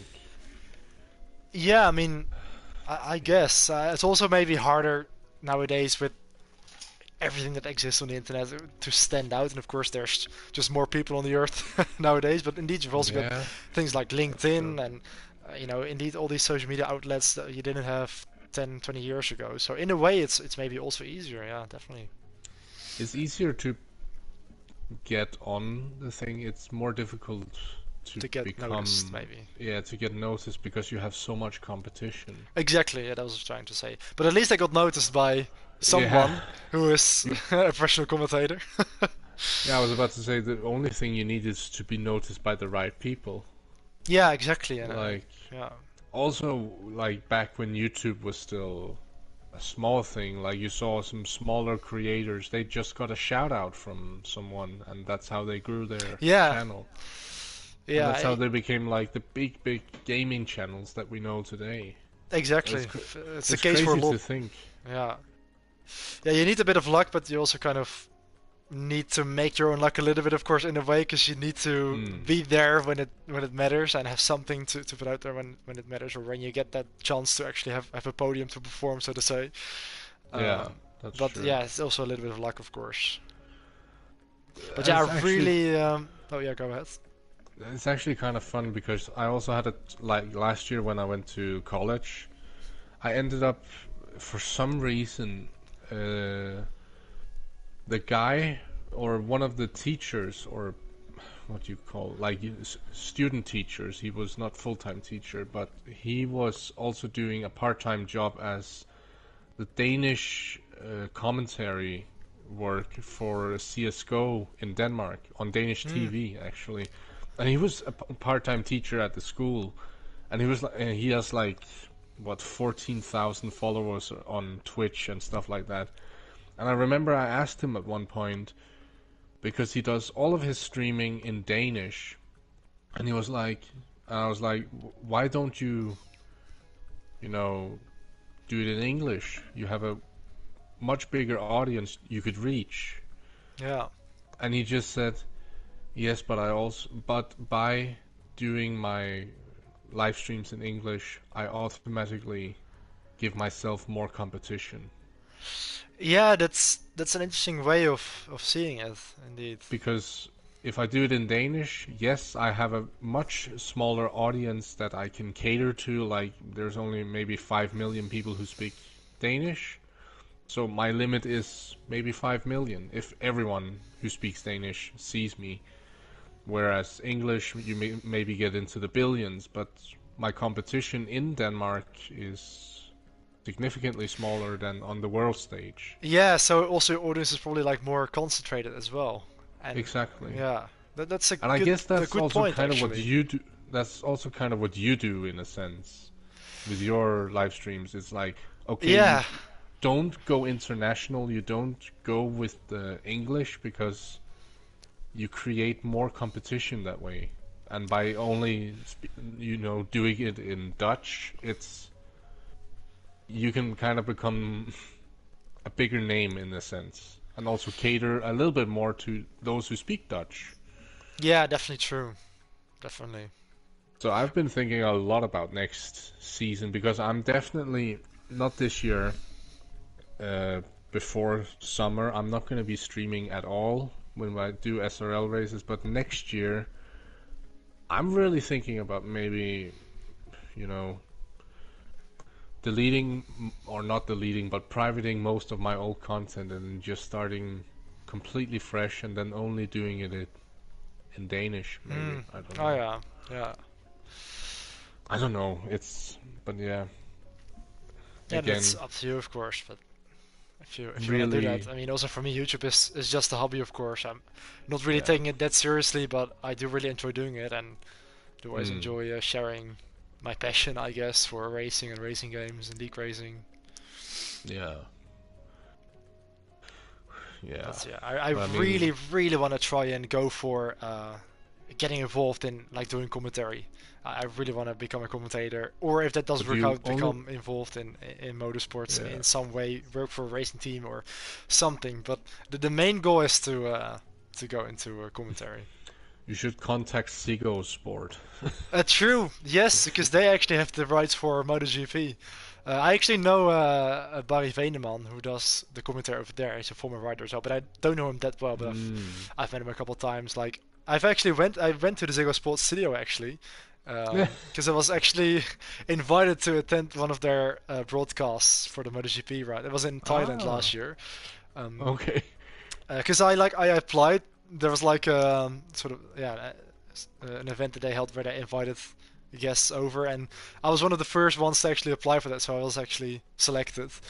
So that was really nice. I was able to chat with like the commentators over there, and watch the race from the studio, which was a very nice atmosphere. And also, I see him in the paddock sometimes because his son Loris Veneman actually races in the World Supersport 300. So like he doesn't know me that well, but he probably recognized me. And yeah, that's a good shout, Zero Sport. But also, I guess, especially because of Greg Haynes, well, he at least knows me a lot better from Eurosport. And also, I'm just as passionate about World Superbikes probably as I'm about MotoGP. But yeah, Zero Sport is a good shout. I'm definitely also going to try that. I'm going to just try everything in my power. I'm going to try and contact every single person I know, every single broadcasting company, every single team, every sponsor, just every person I can possibly think of, because that's really what I want to try and make work of. That's really the goal. Yeah.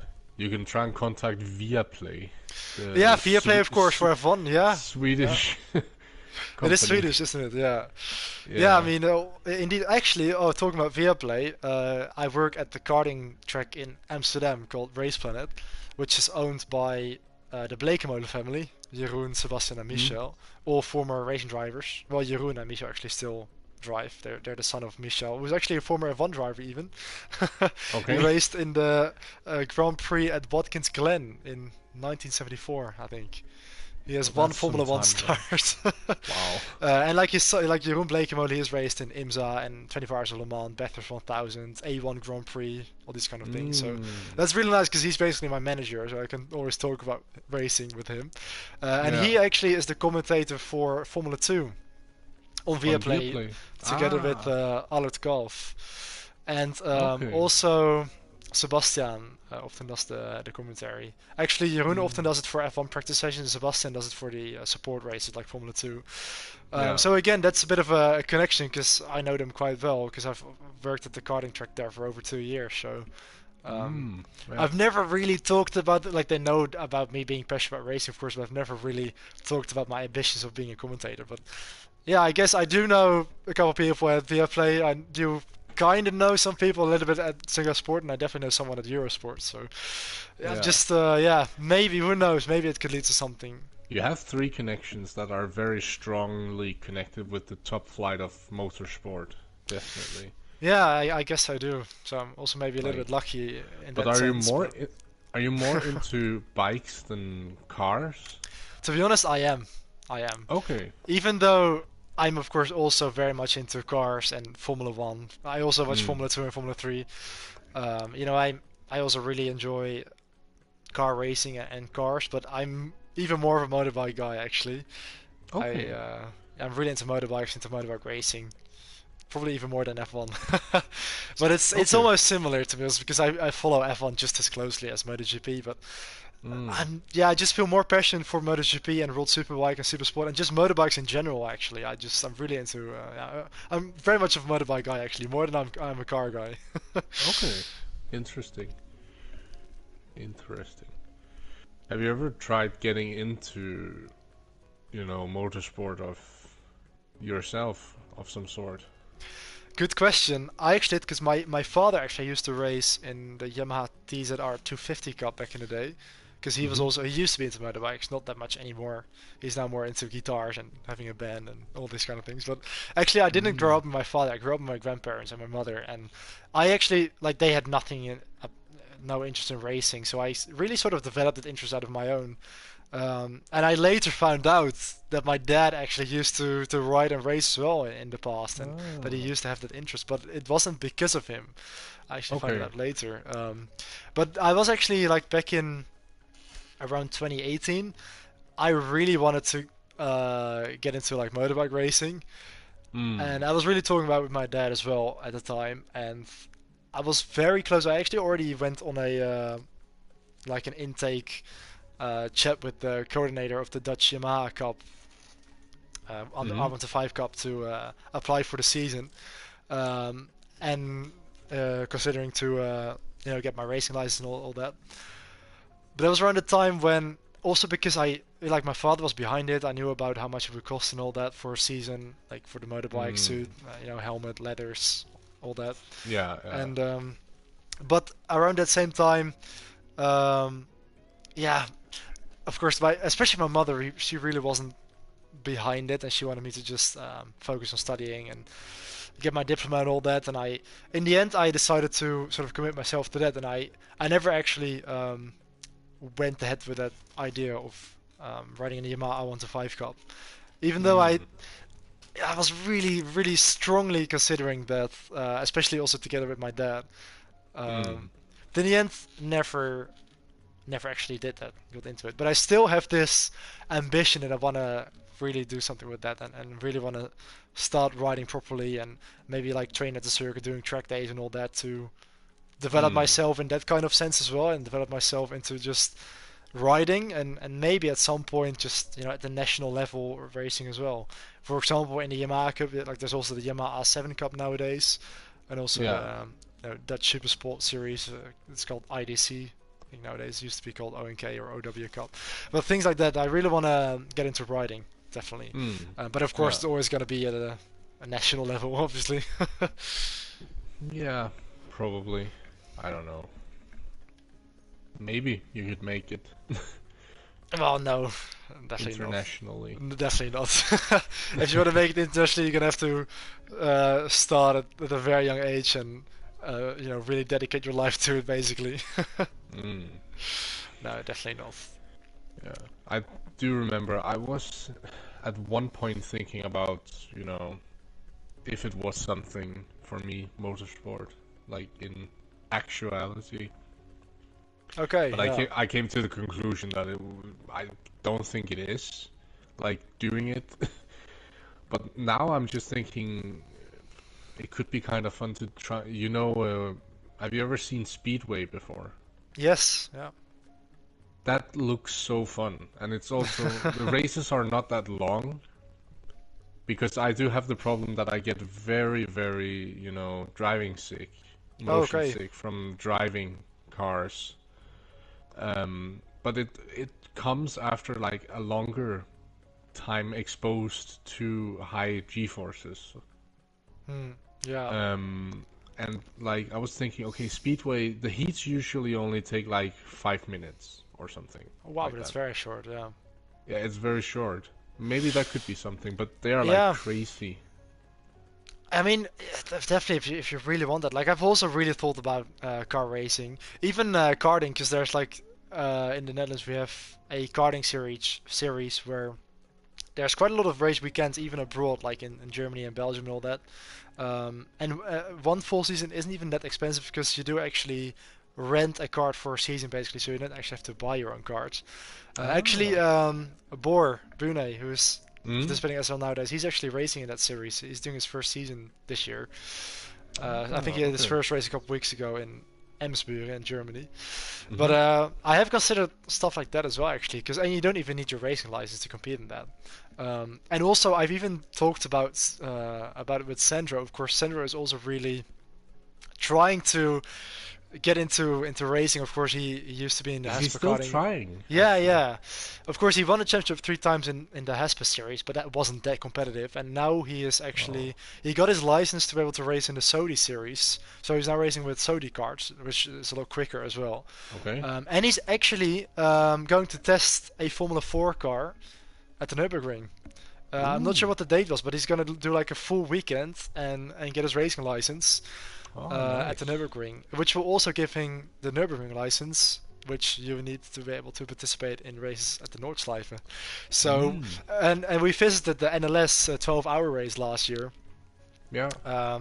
and you know something like that. It seems very far away, of course, but we were kind of thinking, you know, a It is race like kind of 12 hours of Nürburgring, it's not completely impossible, you know. no, If you can get absolutely the not. license and can get the the funding to compete in like one of the lower classes, versus many different classes in that. Of course, we're not going to participate Mm. in GT3, but you can even just there's like the TC classes and all that where you can just enter with well something that isn't far from a road car and not crazily expensive. Yeah, Um, exactly. so we are, yeah, we definitely talked about that. That something like that would definitely be a dream, to compete in the 12 hours of Nürburgring. Yeah, it's not like even I think it was after Jimmy Broadbent and Super GT Yeah, of did it the course first they, time. It's like, yeah, okay, this is not that far. It's not a crazy thought, actually. exactly. Like if they can do it. Like it's within reason. It's within reason to maybe do it at some point. Like Yeah, I think Le so. I Mans think so. is so far out there. Le Mans Yeah, is yeah, unrealistic in my yeah. opinion. But like Nürburgring, because there's so many classes, as you say, you could just participate in the lowest class and just have fun. Exactly. Yeah, just take a Peugeot 207 or something and just modify it a little bit, and well, you can We enter. call, yeah, we call Reese. We'll call Yeah. Reese. Oh yeah, Reese is of course doing lots of stuff as well. I think he's participating in the Mazda MX-5 Cup this year, and it's Yeah, like the we can Citroen get his C1 master, Cup and get the his Mini Cooper master Cup. flown out to Yeah, Nürburgring. exactly. That's a nice little racecraft, to be honest. Yeah, I would prefer a Renault Clio, to be fair. Oh yeah, like something like that. I mean, Mm. yeah, like The you said, old, maybe that's not completely impossible. I don't think so. But like an old Renault Clio, like the '06 Renault Clio, Oh the yeah. one that looks super super cheap. Would that be allowed in NLS? I don't even know. I don't know I what mean, the from regulations are. I don't know either, but of course, from looking at the race last year, all of the cars they did look kind of legit. Even the TC cars, they weren't like completely old, dusted up, Nah. slow pieces of garbage. It was, Like It's everything pretty that I saw there competitive. was pretty competitive, but Yeah. of course there's a very wide range of costs between GT3 and then the lowest touring car class or something.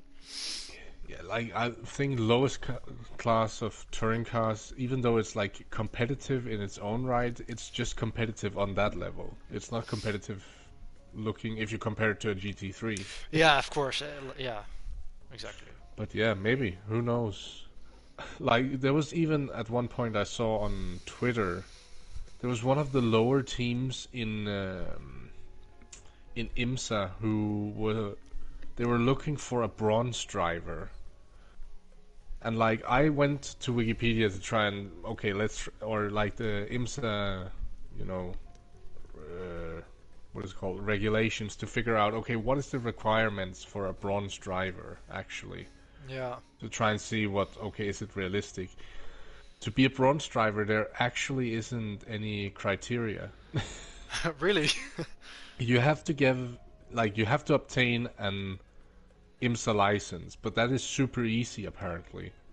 You just have to okay. sign up for some reason, and then you're automatically put into bronze category. Damn. Okay.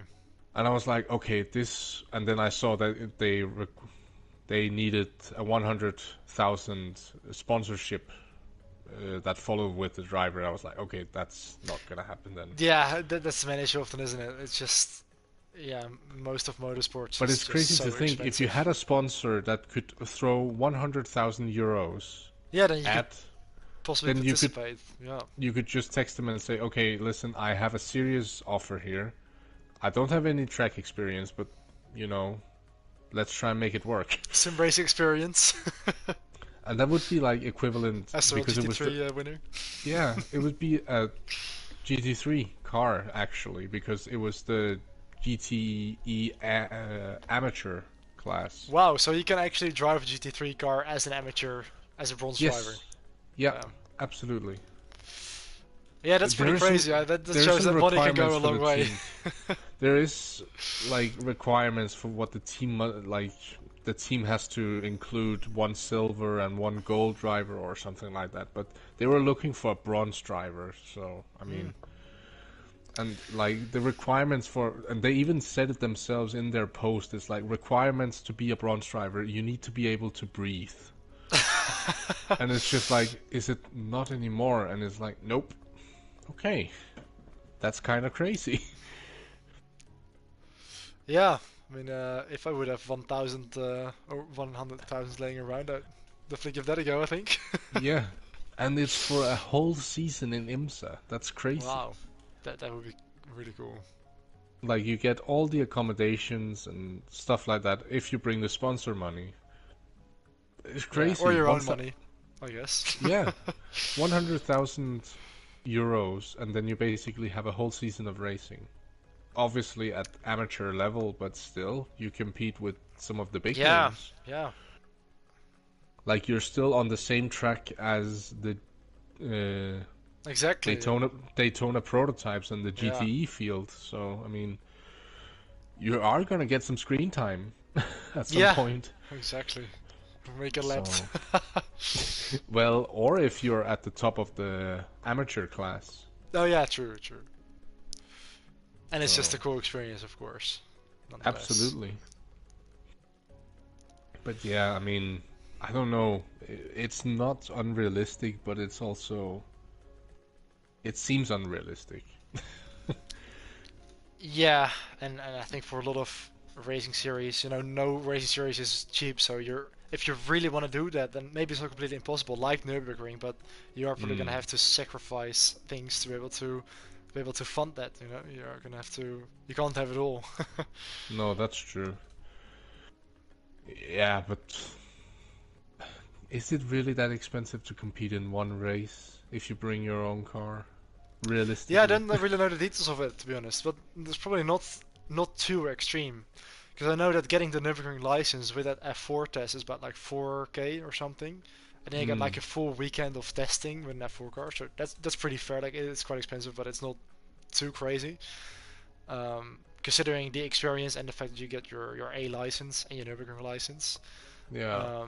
So, yeah, about the cost of the race, I really don't know actually. But who knows? Maybe after getting his Nürburgring license, he's going to be snatched up by one of the big teams, Sandro. Who knows? Who knows? Potentially. There is the potential that it could happen, though. Which is kind of crazy. Maybe you can put in a CV that he did have a contract over from British F4 and Ginetta Jr. Yeah. No, Yeah, it is kind of crazy to think some of the drivers we've had in SRL, they've come so close. Yeah, I think definitely Sandro, because he would have been in the seat that Luke Browning actually ended up getting, who has now made it to FIA F3. And won Macau, just to name something. Yeah. That is kind of crazy to think about, that it's like, if we believe in alternative universes, let's go back in time, move a chair, and then Sandro's in F3. Exactly. Like, it's that close. It's so close. Yeah. If the guy just had a bit more money. Now you have a little bit, kind of a lot more, but... Yeah, well, yeah. But, like, it's crazy to think that Sandro could have been in FIA F3 if he had the funds. That's the only thing that stood between him. And now you have Reese racing in the championship that he's really competing. Cool to see how far Reese has come, to be honest. Like, I really like to see what he's done. And then you also have Vasilios, who's competing, like, professionally in esports. Yeah, definitely respect to Vasilios for how far he's come as well. And it's so crazy to see, like, the guys that you have shared a virtual track with, they've come so far. Yeah, definitely, yeah. And also from my point of view, also kind of have the bragging rights to say, hey, you know, that guy over there, the guy who almost made it to F3, I beat him in online racing. Exactly. I beat someone in the championship who beat Max Verstappen. Hey, you saw that guy who won the Nürburgring 24 hours against Max Verstappen on iRacing? Yeah, I beat him in F1, so shut the fuck up. Yeah. So I'm better than him. Yeah, and better than Verstappen, probably. Yeah. No, just kidding. I mean, the equation adds up. Get me into Formula 1.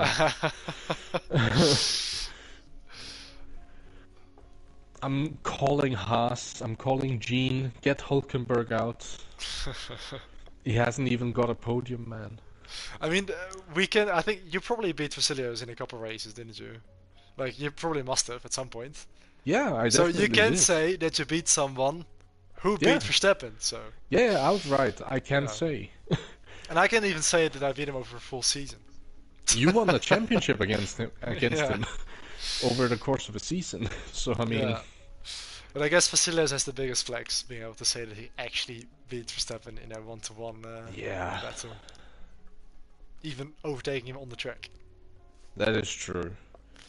But to be fair, I do find GT cars, they're so much easier to drive than Formula cars. I had such a difficult time getting back into SRL this past weekend. Yeah, because you were pretty fast in GT3 on Project Cars 2 as well. I'm still I'm still relatively fast in GT cars. It's when I get to single seaters that's when it becomes difficult.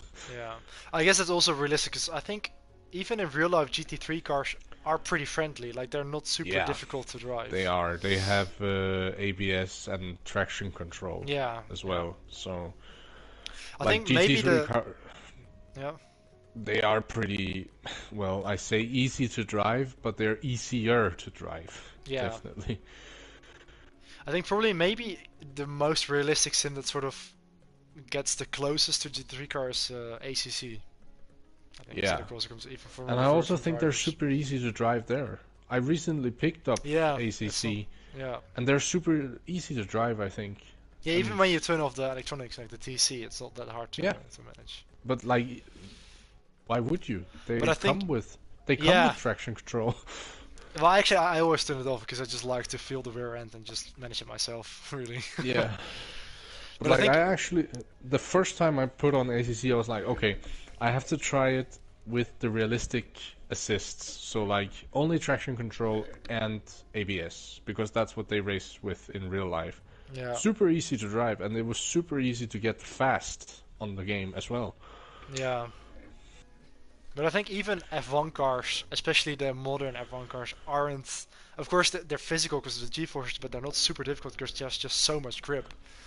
Like, even compared to like 10 years ago or something, you don't see the drivers like fighting the wheel as much or having you know, Oh, little no. slides and moments. The cars are really stable and grippy nowadays. Yeah, way more stable. But like, I think just the fact that you have 1,000 horsepower at the tip of your foot without traction control. Yeah, definitely. I mean, That you is have to be so very difficult, careful. I Yeah, think. definitely.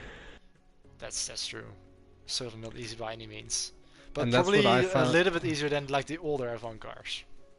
I think so, yeah, as well. But like, I do think that's what I find most difficult is to get on throttle early without snapping the car.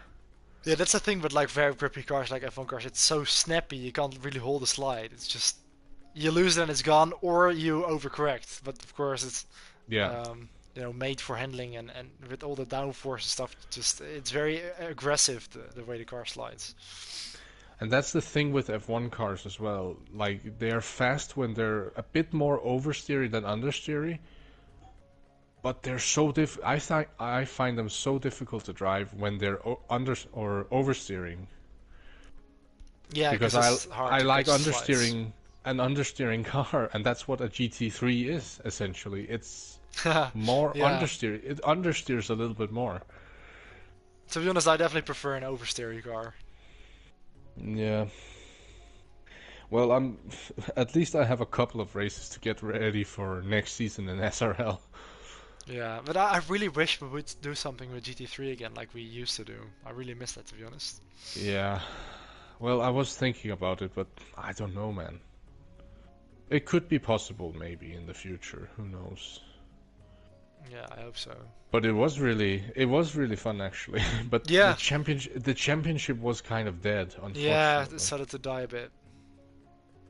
But who knows? I mean, I see that a lot of things are happening with both Gran Turismo and Assetto Corsa are getting more and more things added to them.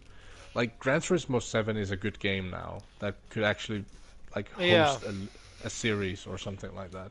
Yeah, I think so. But they're still maybe a little bit more arcadey than, you know. I actually prefer, in terms of handling, I definitely prefer Project Cars or Assetto Corsa over Gran Turismo, but it is a solid game and probably like stable and suited for league racing in that regard. But yeah, the handling is a bit arcade. And also with the damage and stuff like that. Yeah, true. Yeah, definitely. Yeah. But the problem is with Assetto Corsa, like PS4 and PlayStation, there's no support for custom lobbies. Yeah, true.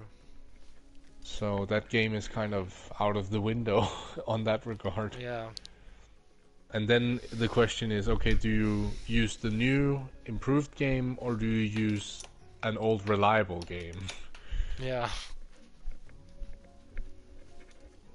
Yeah, I don't know.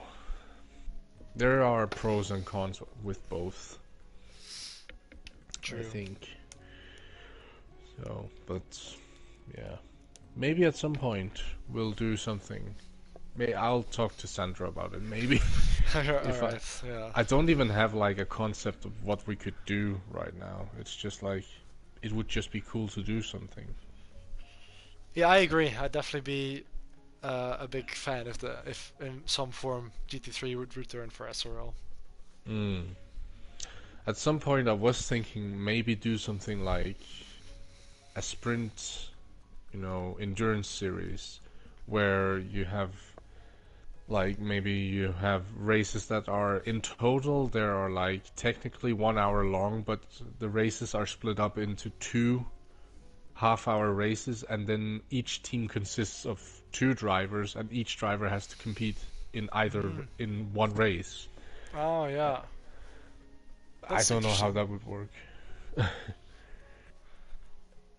But yeah. It's an interesting concept. I don't think it's been done before though. Yeah. So maybe, who knows? The problem is also that there's not a lot of good racing game being released in the near future. Yeah. Like there is obviously with what is it called? Le Mans. Yeah, Le Mans Ultimate. Yeah. It's coming to consoles at some point. But apart from that, it's the new F1 game every single year. Yeah, that's at least That's one the thing highlight. that's constant. Well, It's we've talked for a basically- while. It's 3 a.m. almost. Oh, is it? Wow. Yeah. Oh well. But I really enjoyed catching up with you. Yeah. Because it has been a Yeah. while, I think, especially after you've sort of been away from SRL for a bit. It's nice to Yeah. see you around again and to be able to speak to you again. Yeah, but we'll speak more together. Are Yeah, you we're planning teammates on... nowadays, aren't we? Yeah. Are you planning on competing next year in SRL? Yes, I am still actually. And with Red Bull? Yeah, Okay, then we'll most likely be teammates next year as well. nice. Because I'm not planning on switching teams. I'm back where it all began now. Yeah, that's nice. I think that's gonna be the first time since I joined Red Bull that my full-time teammate is gonna be someone else than Jure. Yeah. I think the last time I had a different teammate was in season 3 with Sam van Elven. Was That's it? a throwback. Yeah, You were at... at Renault. Did you drive for Renault? I did actually, because I joined that season halfway through and Red Bull was already taken. Ah, okay. And before that I drove the Caterham with Stoner Eduardo from Costa yeah. Rica. Yeah, that's true. You drove for Caterham and... Did you... But did you do a full season at Renault? Yeah, it was like season 3, F1 2017, but I joined from Spa onwards at the half the season. Oh, okay. And then from 2018 onwards with And Red then you Bull. competed full-time with Red Bull the following year. Exactly, yeah. Ah, okay, yeah. And with Jure as my teammate ever since. But he Yeah, and he decided came- to retire yeah, this true. season. He came from Force India, I think. Yeah, true, because in season 3 we both joined at the same time halfway through the year. And Yeah. Force India and Renault were the only two teams that were still available, so he chose Force India and I chose Renault. It's kind of crazy to think how many... Also, like, the teams that some of the drivers have spent time with. It's kind of fun to look at sometimes. Yeah, because Jure and I, we already wanted to be at Red Bull in season 3, but it just wasn't Yeah. available. But, like, because you have someone like Sandro and Dion, who's always been at Ferrari, so it's kind of like, okay, they've always been there, and then you look at some of the other drivers, and it's like, it's kind of crazy when you sit down and actually look through how Yeah. many teams some of the drivers have spent time with, because you don't remember that Yeah, necessarily. And also, whenever you look through the list of drivers from like season 2 and 3, it's almost nostalgic to see the old names again. You're like, oh yeah, that's Yeah. right, yeah, that guy, oh yeah, that guy, you know? And it's also Like, kind of like, I wonder what they're doing today. Exactly, like some of them we've just never really heard of them anymore. Yeah. Like you, for example, you look at someone like, I don't know, like you wouldn't, Yannick is not a guy you would think who spent time with many teams, many different teams. But he did. He spent time, I think he had like 5 different teams he Yeah. drove for. I remember like Haas, I think. Exactly. Definitely. You only remember him at Haas. Yeah, I only remember the Haas. And it's like, okay, but then you forget, okay, he actually drove for Williams in his first season. Oh yeah, and season 2 as well, didn't he? No, then he switched to Renault together with me. Yeah, Or but Lotus, Lotus, that was it, yeah. as it was. And then we joined Haas together.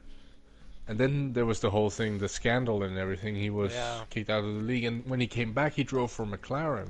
Yeah, I was about to say, I thought so, actually. So it's kind of like weird seeing these guys pop up at different... And like someone like Lewis as well, Marshall. Like, started out Mercedes as well, right? Yeah, he started at Mercedes. Then he Yeah. drove for Haas. Yeah. And it's like... Well, now he's there. And like, for example, someone like me, you probably think, okay, Haas, maybe. Yeah, I definitely Maybe- associate you with Haas. Maybe Red Bull, because I finished 3rd in the championship that year and was championship contender. That's Yeah. maybe the 2 teams you think of. Yeah, but I think season 1 is very undocumented because there's barely anything of it Yeah. on YouTube, and of course I wasn't around back then in the league, so I I've never seen you drive a Red Bull. Exactly. So maybe that you think, okay, Haas. Yeah, That's definitely. it, Yeah. maybe.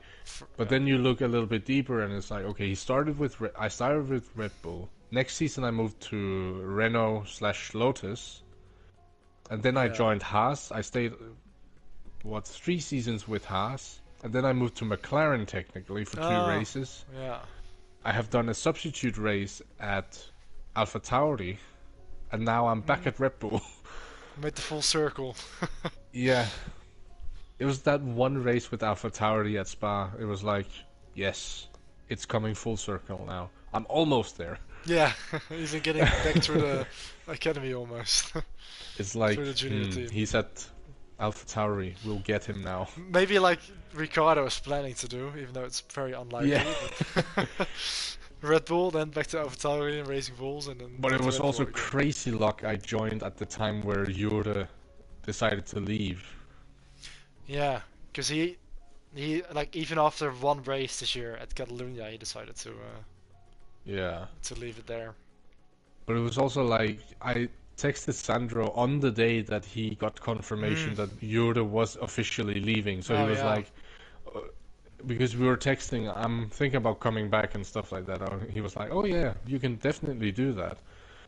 And he was texting me like, so which number do you want? I was like, okay, I picked 99 if it's available. Yeah, it is.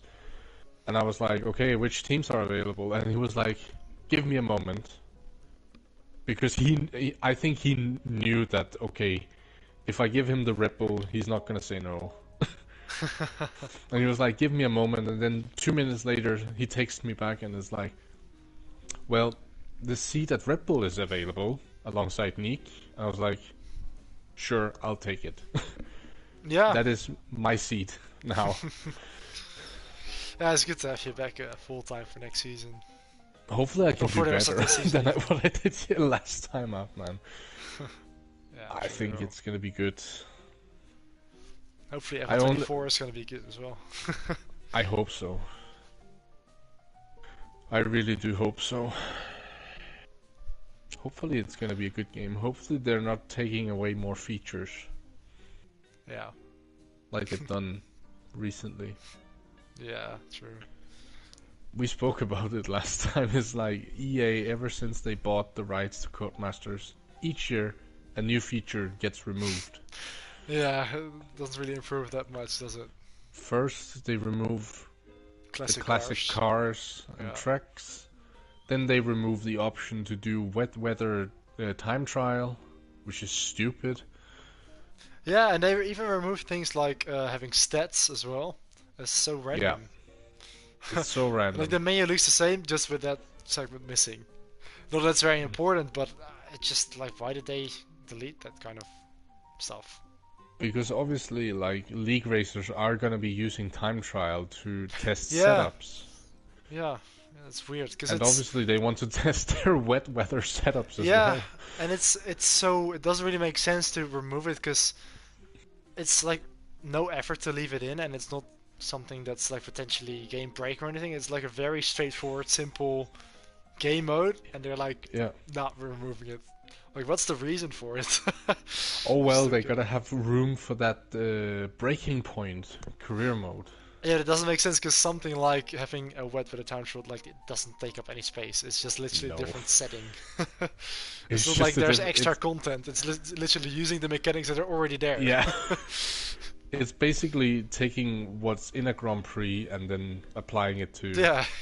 Like, there's You know, no the extra processing power or capacity needed. Absolutely not. Yeah. Yeah, it's all EA. Mm. Hopefully it gets better. Yeah.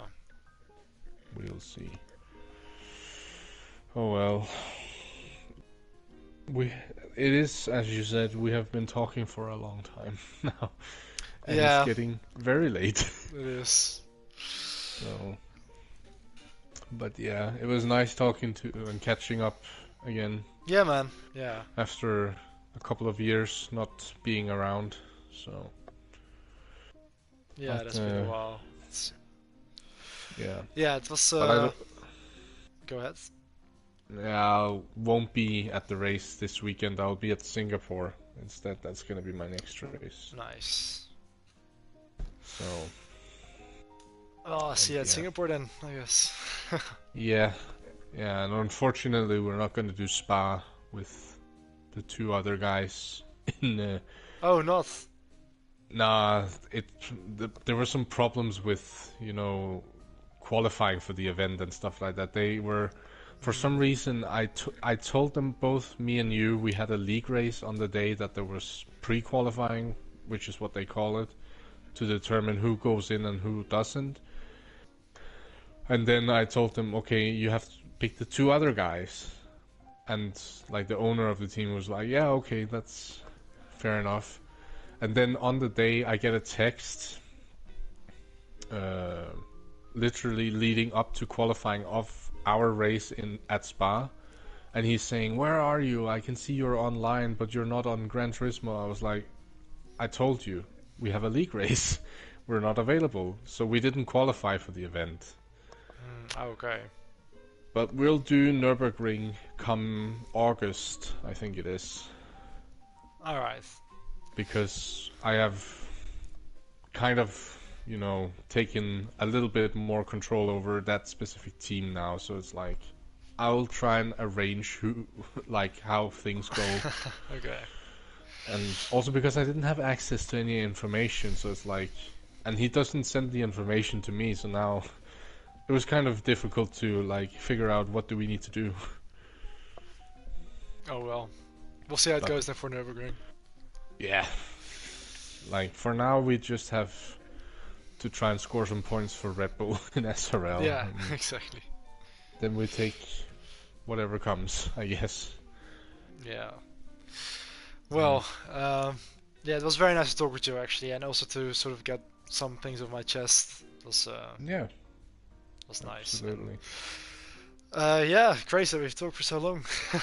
Yeah. I guess that's a good sign. But yeah, I think I'm gonna leave as well now. So have a good night, man, and I'll speak to you later. Thanks, mate. See you.